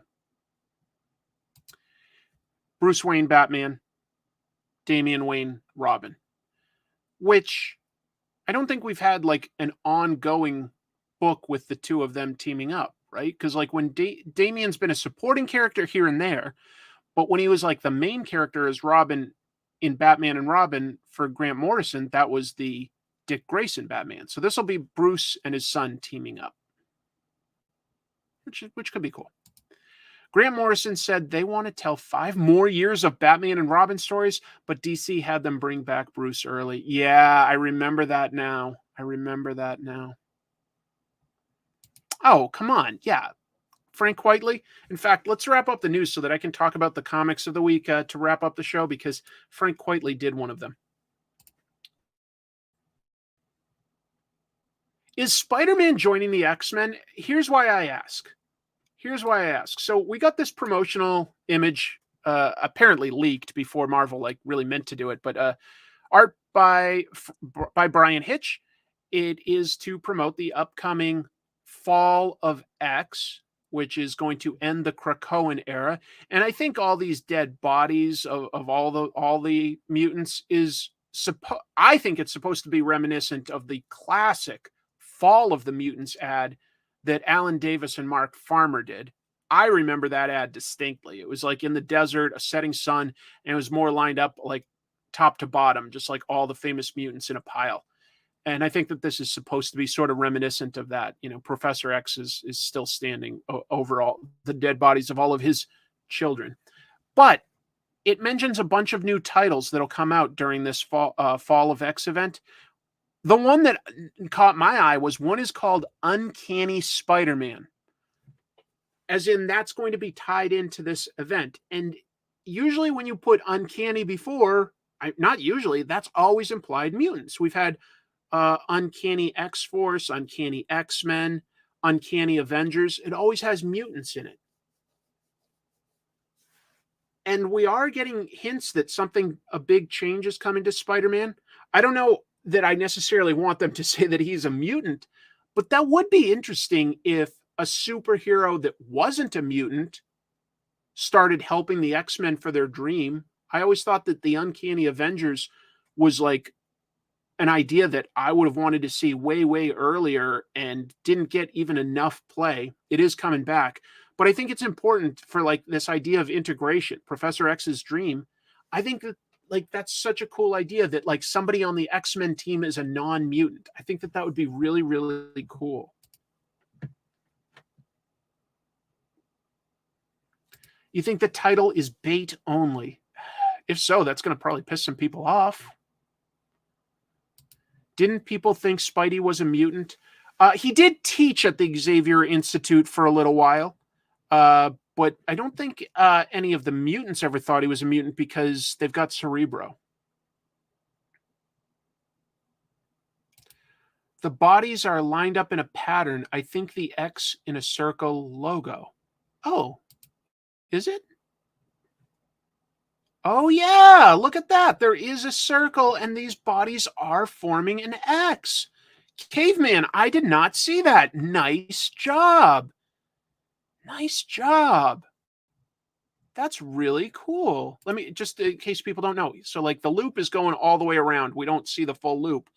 And then the people are going across this way and across this way. That is an X within a, that's clever design, Brian Hitch. That took me a minute to see, but now that I see it, I can't unsee it.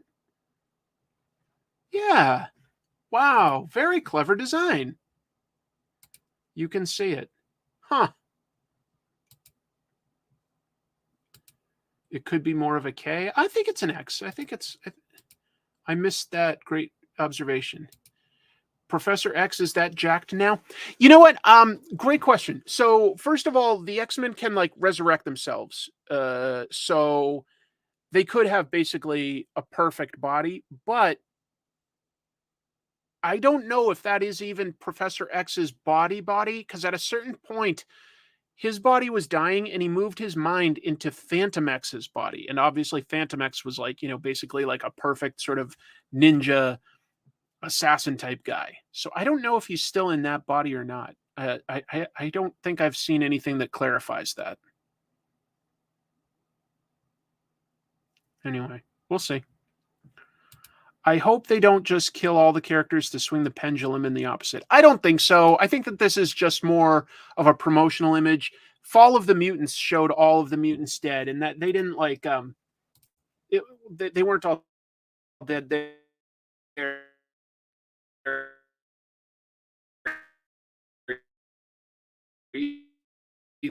Their fall of looked like this, more just in a line. Oops, yeah. I think that that's sort of what it's homaging without being the same layout. It's just showing, but these characters, none of them died, but it was the fall of the mutants. Yeah. Basically, the Morlocks got wiped out severely, and the X-Men all sort of seemed to die, and they went into hiding. So it was more metaphorical. More metaphorical. I don't know. I hope they go somewhere completely new.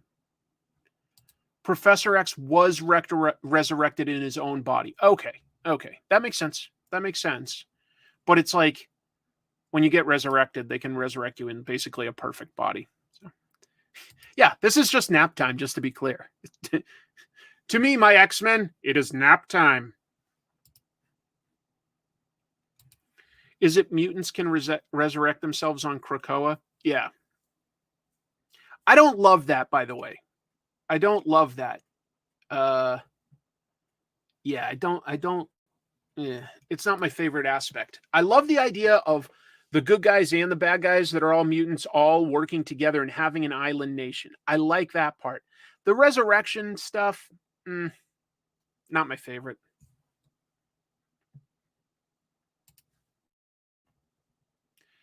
Last piece of news I have is the MCU is going to slow its output, supposedly. This comes from Jeff Snyder. He's like a Hollywood insider that talks about this stuff. And here's what he said, quote, Marvel's target output has been reduced. I'm told that the target output has been reduced from 4 shows and 4 movies a year to 2 shows and 3 movies a year. I think that sounds way better. That sounds manageable. This does mirror unconfirmed reports that there was internally a lot of negative feedback to Phase 4. I think a lot of us agree. Phase 4 was at best sort of overall, at best average. It didn't, it needs to be better. It needs to improve. And we know for a fact that a bunch of these TV shows are potentially delayed. Secret Invasion just had a trailer come out this week. That's confirmed for coming out in June, which is still later than the spring that it was originally going to come out. And then shows like Loki Season 2, What If, Ironheart, Echo, they do not have firm release dates anymore. It's all been cut. Who knows? Who knows when it's coming out? They've all been delayed. But honestly, Marvel needs to work on improving the quality in that. 4 shows a year is certainly oversaturation. It probably was way too much. It was way too much. The lesser output also has to do with the bad CGI. It's a piece of it. I think that they need... Marvel seems to be engaging in quality control. First, we heard that they cut the deadlines for a bunch of shows. Second, we heard that Victoria Alonso, the head of the FX division, which was supposedly very toxic, we heard she was cut. Then we heard, this stuff like they're slowing their output. They let Ike Perlmutter go. They hired a new established writer for Fantastic Four. I'm putting this all together to think that, I think Feige is going, oh, you know what? It can't run on cruise control at this level. We need to move that output much smaller. And look, just to be clear, a lot of the stuff that we're sort of getting now was still being made during the pandemic and probably did affect production quite a bit. It was probably very hard to do some of the stuff that they wanted to do easily under COVID protocols. I'm not saying that as an excuse, just a way of understanding. I'm trying to be hopeful. I think that they are making some good moves anyway. I think that they're making some good moves. I hope it means that Phase 5 starts to show some signs of improvement. And by the time we get to like the next Avengers movies, we're back to like a pretty consistently high quality. We'll see. Marvel and DC. I mean, this has got to be their worst month, basically, or like last month was, right? I mean, Shazam, Ant-Man, that stuff was bombing. They're letting people go. It's not good. It's not good. So anyway, that's everything I had for news. Let me show you a little bit before we wrap up, just quickly, about some of the comics that came out this week, because there were some interesting ones. I'm going to turn on this light. Hold on. And I'm going to change the view so that you can see it better. First one I want to take a quick look at is The Ambassadors. And I can be hit and miss on Mark Miller, but I do think he often has good plots. And I'm up for anything with Frank Quitely. Look, the cover gives the premise. There's 8 billion people in the world. 6 of them can have superpowers. There's this genius from South Korea, and she has come up with a system to give people superpowers. The storytelling is magnificent. We have not seen Frank Quitely monthly artwork in a little while. I know not everybody loves his style, but I think that even if you don't love the style, that the storytelling is impressive. He makes a lot of interesting choices, and I don't think he skimps on detail when it is necessary. But, I've told you what the premise is. I don't want to like give too much away. There is some extreme violence here and there. That's part of from Mark Miller thing. There's some really loathsome politicians and government people that's arguably a little over the top. It's an interesting premise. Every issue, it's going to be 6 issues. Each one is going to be done by a different artist, but there's some real top tier talent involved. We're getting an issue by Travis Charest. He also hasn't done a whole lot of internal stuff lately, but I'll get anything that Frank Quitely works on. It's as simple as that. I don't care what it is. I at least want to look at his storytelling and art and see what decisions he's making. So I do recommend that. Yeah, there's probably a delay, but I know he's only doing the first issue, but it's good. Clobberin Time. Here's another rare case of a great artist who hasn't done internal comics in a while coming back. Also writing it, Steve Scroce. He started getting noticed for doing comics Spider-Man and X-Man, but got drawn away to Hollywood. Did a lot of the storyboards and designs for the Matrix movies and has been working in Hollywood for quite a bit of his career. But he's bringing back a book about Ben Grimm. This is essentially, just to be clear, it's called Clobberin Time, but this is the old Marvel 2-in-1, as in there used to be a book called 2-in-1 that would have the Thing and a guest star. And this issue's guest star is the Hulk. Really cool art. Very, very original. Detailed in a unique way. It's hard to say like what makes him special, but there's a lot of energy to his stuff and a lot of detail, but also like open line art that sort of reminds me of that sort of Belgian style of drawing. He is American, but yeah. And hey, look, this is just monsters fighting monsters, folks. It's fun. This is a fun comic. I was very excited to see some more Steve Scroce stuff. As to how much you like his style, that's going to be up for debate. But there are scenes where he does not pull any punches, and this is some really funny stuff. Look at this. Hulk gives a thunderclap and blows all the flesh off of this monster's face. So there's some pretty over-the-top crazy stuff. And you usually don't get to see, Ben Grimm, this sort of cut up and bruised and everything. So that's kind of a unique idea, too. It's a fun book. Not ongoing, I don't think, Andy. I'm pretty sure it's something like 6 issues. I'm pretty sure. I don't know who the guest star is next week. I like when Hulk hulks up and says it's time to Hulk. There was a new issue of Something is Killing the Children. I've started to really like how Werther Dell'Edera draws his people. They just all look so haunted, and it really adds to the darkness of this horror comic. But I will also say this. This works better as trades. It just seems to go a little slowly issue to issue, and you have to remember certain things from month to month that I know would read so much better as a monthly. That's all I can say there. It's not a huge complaint. I do like this story a lot. I don't want to give anything away. I love how he draws main character Erica Slaughter, where her hair is always covering one eye. I don't know. I just like it. It's a unique design. It's fairly iconic. I think I could notice Erica Slaughter in profile, the way that he draws her, with her hairstyle and clothes. I think that I'd know her even in profile. So I do like that. Last monthly book I got was this. It's Jeff. I like the art team of Gurihiru.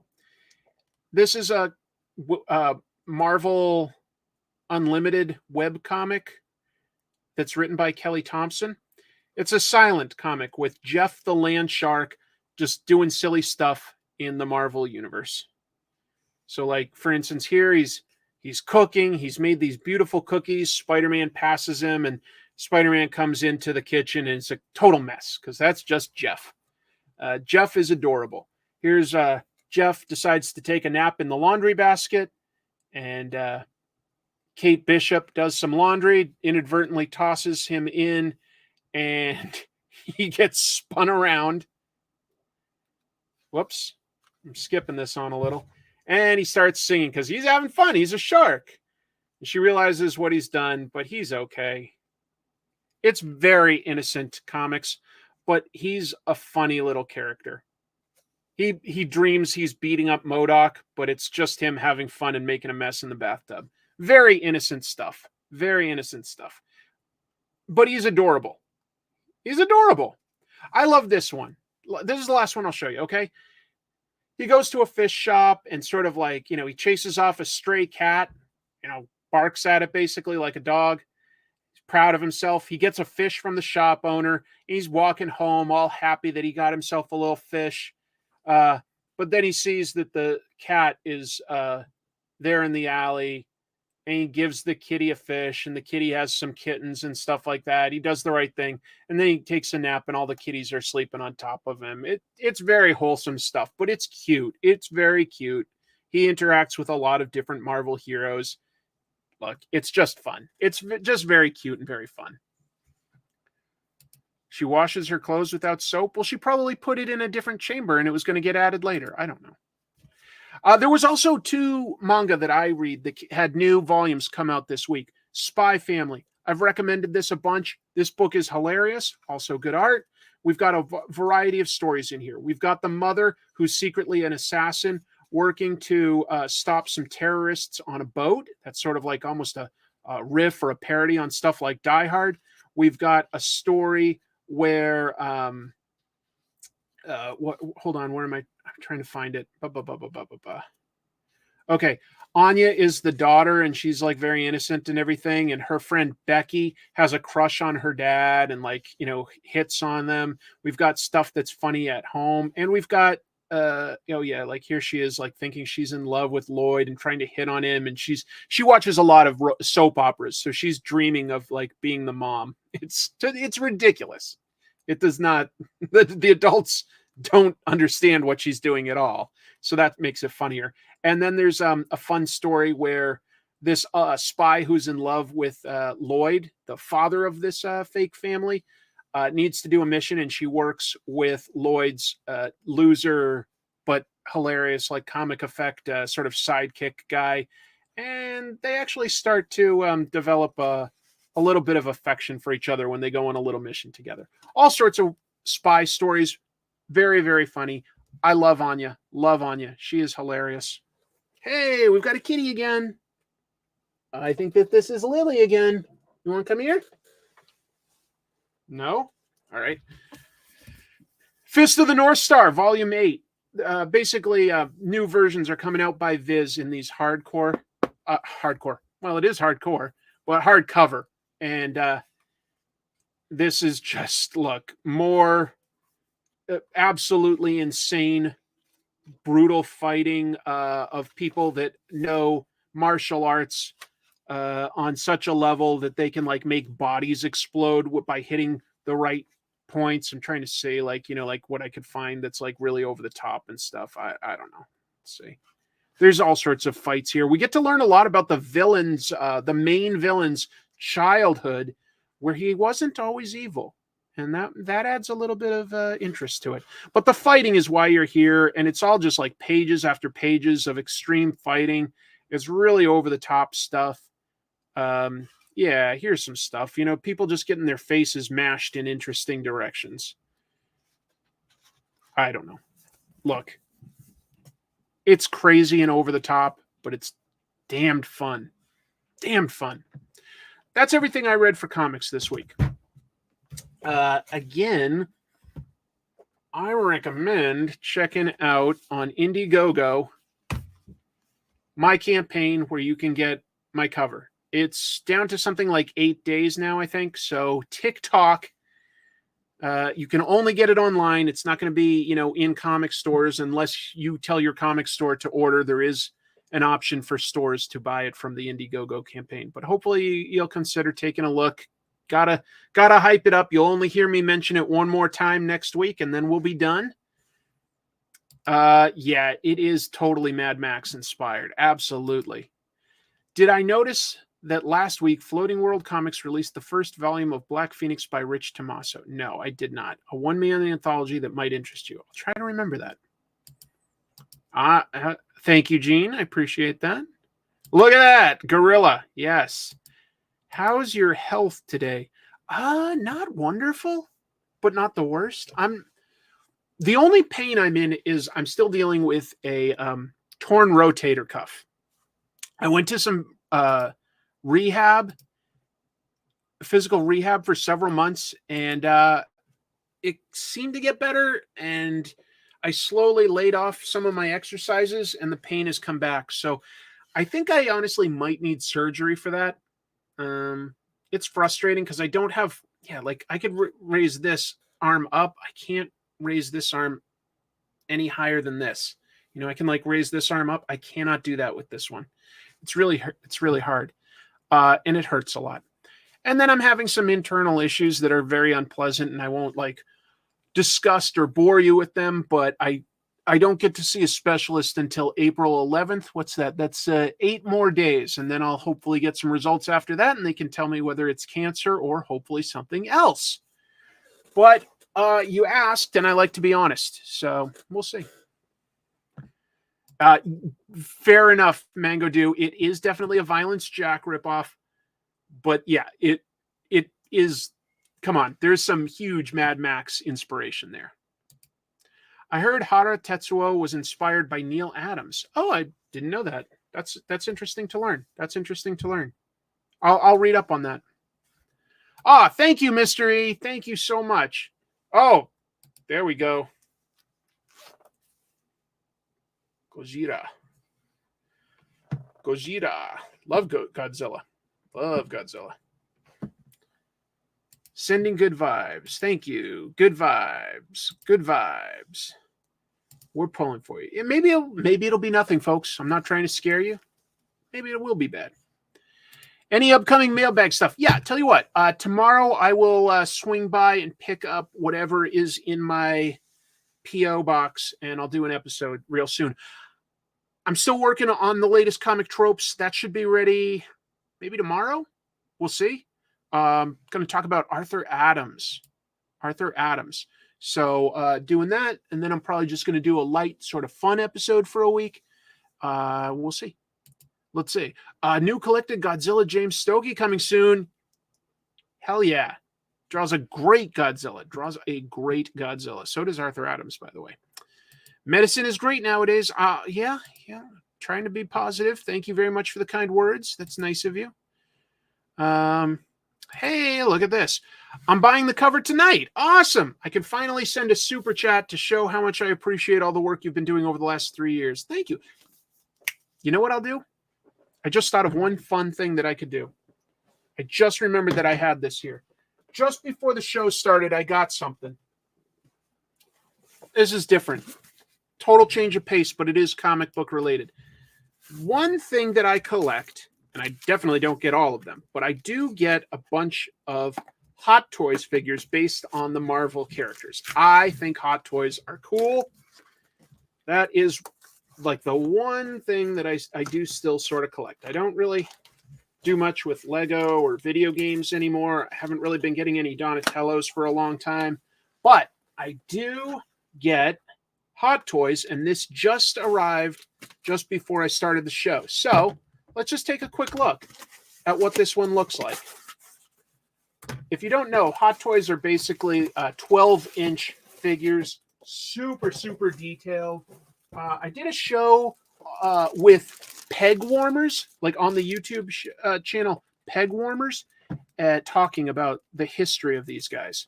Okay, so there's the box. We've got like a super detailed Shang-Chi profile, but it's in a bag, so let me rip that off. We don't need this anymore. Yo, look at that.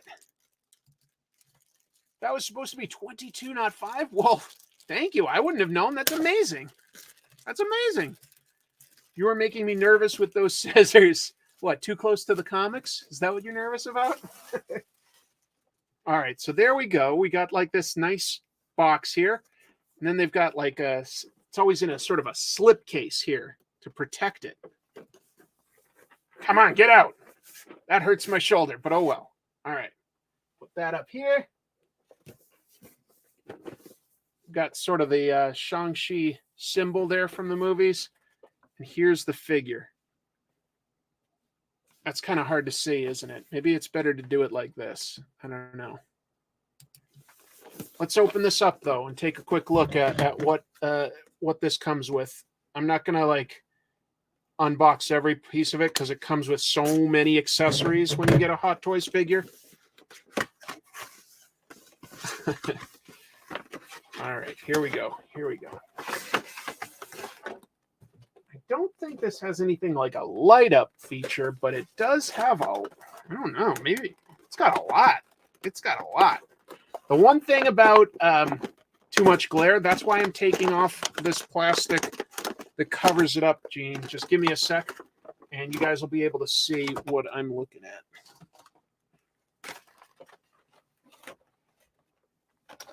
This out of the way. I love these. Look, you've got like these energy effects that you can put on. It's got like the rings, the 10 rings and stuff. And you've also got these individual rings that you could take his hand off and put on his body. And these are actually metal. These are actually metal. So he's got 10 rings. He's got his pendant that his mother left him. We'll take a look at the sculpt real quick.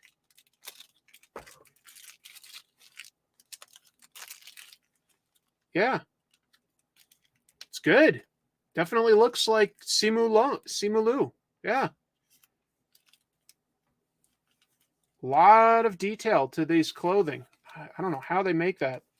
Super posable. You can basically pose this in anything you can imagine. I'm not going to do all of that right now. But the face is definitely super accurate.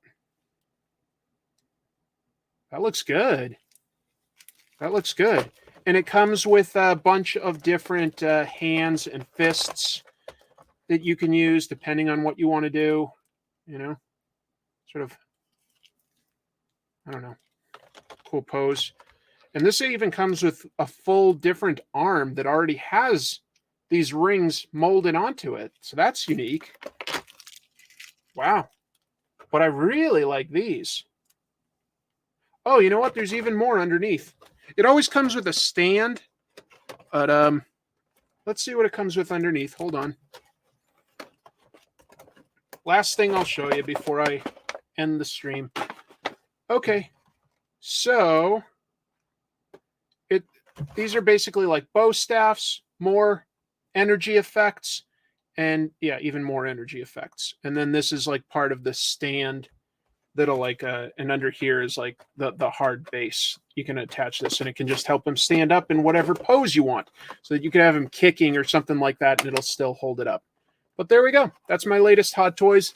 That'll go on the shelf, never to be touched again. I'm just kidding. But I like that. So I don't know if any of you guys get anything like Hot Toys, but I think they're cool. I think that they're cool. I'm going to put that on the shelf. Folks, thank you so much for joining me. Thank you for the conversation. Thank you for considering supporting my cover. Again, that's on Indiegogo. If you don't know where to go, the description is in the the link is in the description. Do I have any Marvel Legends? Asks Bunkets. No, I don't have. Wait, do I? I have one. I have one from Shang-Chi, actually. So the stuntmen in Shang-Chi, or at least one of them, is from a YouTube channel that I love called Marshall Club. The Andy Lee played Death Dealer, so I did get the Death Dealer one. I got Death Dealer. And then those guys, if you're curious about Marshall Club, they were also the stuntmen that designed all the fight sequences for Everything Everywhere All at Once. That's pretty cool. It's amazing to see like this sort of average sized YouTube channel, like just got those guys huge opportunities in Hollywood over the last couple of years. So really excited to see that channel blow up because you watch YouTube and you start to feel like you know those guys, you know.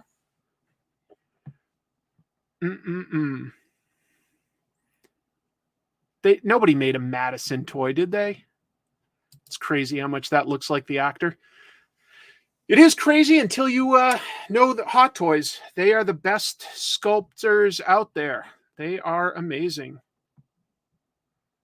They are something special. Hey, Scotland. Wow, we've got people from pretty much every continent tonight. Wait, I don't think anybody from Australia tonight, but we got a lot of different people. That was really cool. I don't know, Gene. Do you really know me that well? You've only known me your whole life, not my whole life, because I'm older. So I don't know.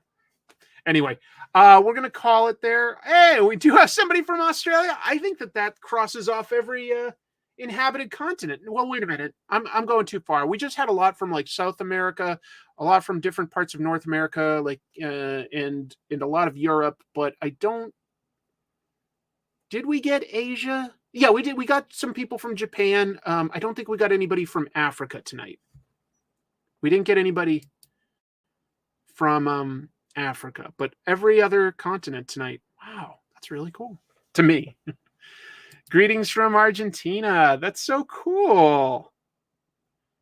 Love from Uruguay. Whoa. Yep. There was somebody from the Netherlands. That's really fun, folks. I mean, because I know my metrics, and it is primarily USA. After that, I think it goes Canada and UK, and then it starts jumping. Yeah, just to be clear, no, no Antarctica tonight. Theoretically, could. I mean, there are some people that live there. You're from the moon? I'm from Africa. Which are like, but right now, are you in Africa? So, which country, Tari? Which country? I'm from the continent of New Mexico. Is that where you are, Andy? I don't think I knew that, actually. Only 4:30 over here. Yep. Hi from Wales. I love Wales, by the way. I think your country is beautiful. My wife and I had a lovely day in Cardiff the last time we went to Great Britain and UK. And just anyone from Gallifrey? Anyone from E-Space? Anyone from another universe than 616? I'm in Los Angeles, but I'm from Nigeria. Gotcha. Well, that'll have to be close enough. That'll tick off the boxes. If anybody knows a scientist friend or a whaler or anything that's living in Antarctica, be sure to tell them to check in next time. Yeah, New York State, I don't have very great equipment for the live stream. Okay? I don't. I've got a ring light up here. I've got a Yeti microphone. It's a custom desktop that my wife built, but it is a few years old, and I definitely need a new one. And then this that you're looking at is just a simple, and this as well, just simple webcams. What brand is it? It's nothing fancy. I forget the name of it, but I don't even use the full, like, what do you call it? Like full resolution, because right now the stream will get bogged down. I'm only putting it at like 720 as compared to 1080 for resolution. But hopefully when I get a new computer that's beefier, has a really good graphics card and stuff like that, then hopefully I can start airing this in like 1080 and like show more video and stuff like that. Anyway, I think that I'm hungry for dinner. So thank you all for being here. You have made tonight very fun for me. I'm going to go eat dinner and edit the next episode of Comic Tropes. You'll see that soon. And until then, tell you what, keep reading comics. Double salute for you. Take care, everyone.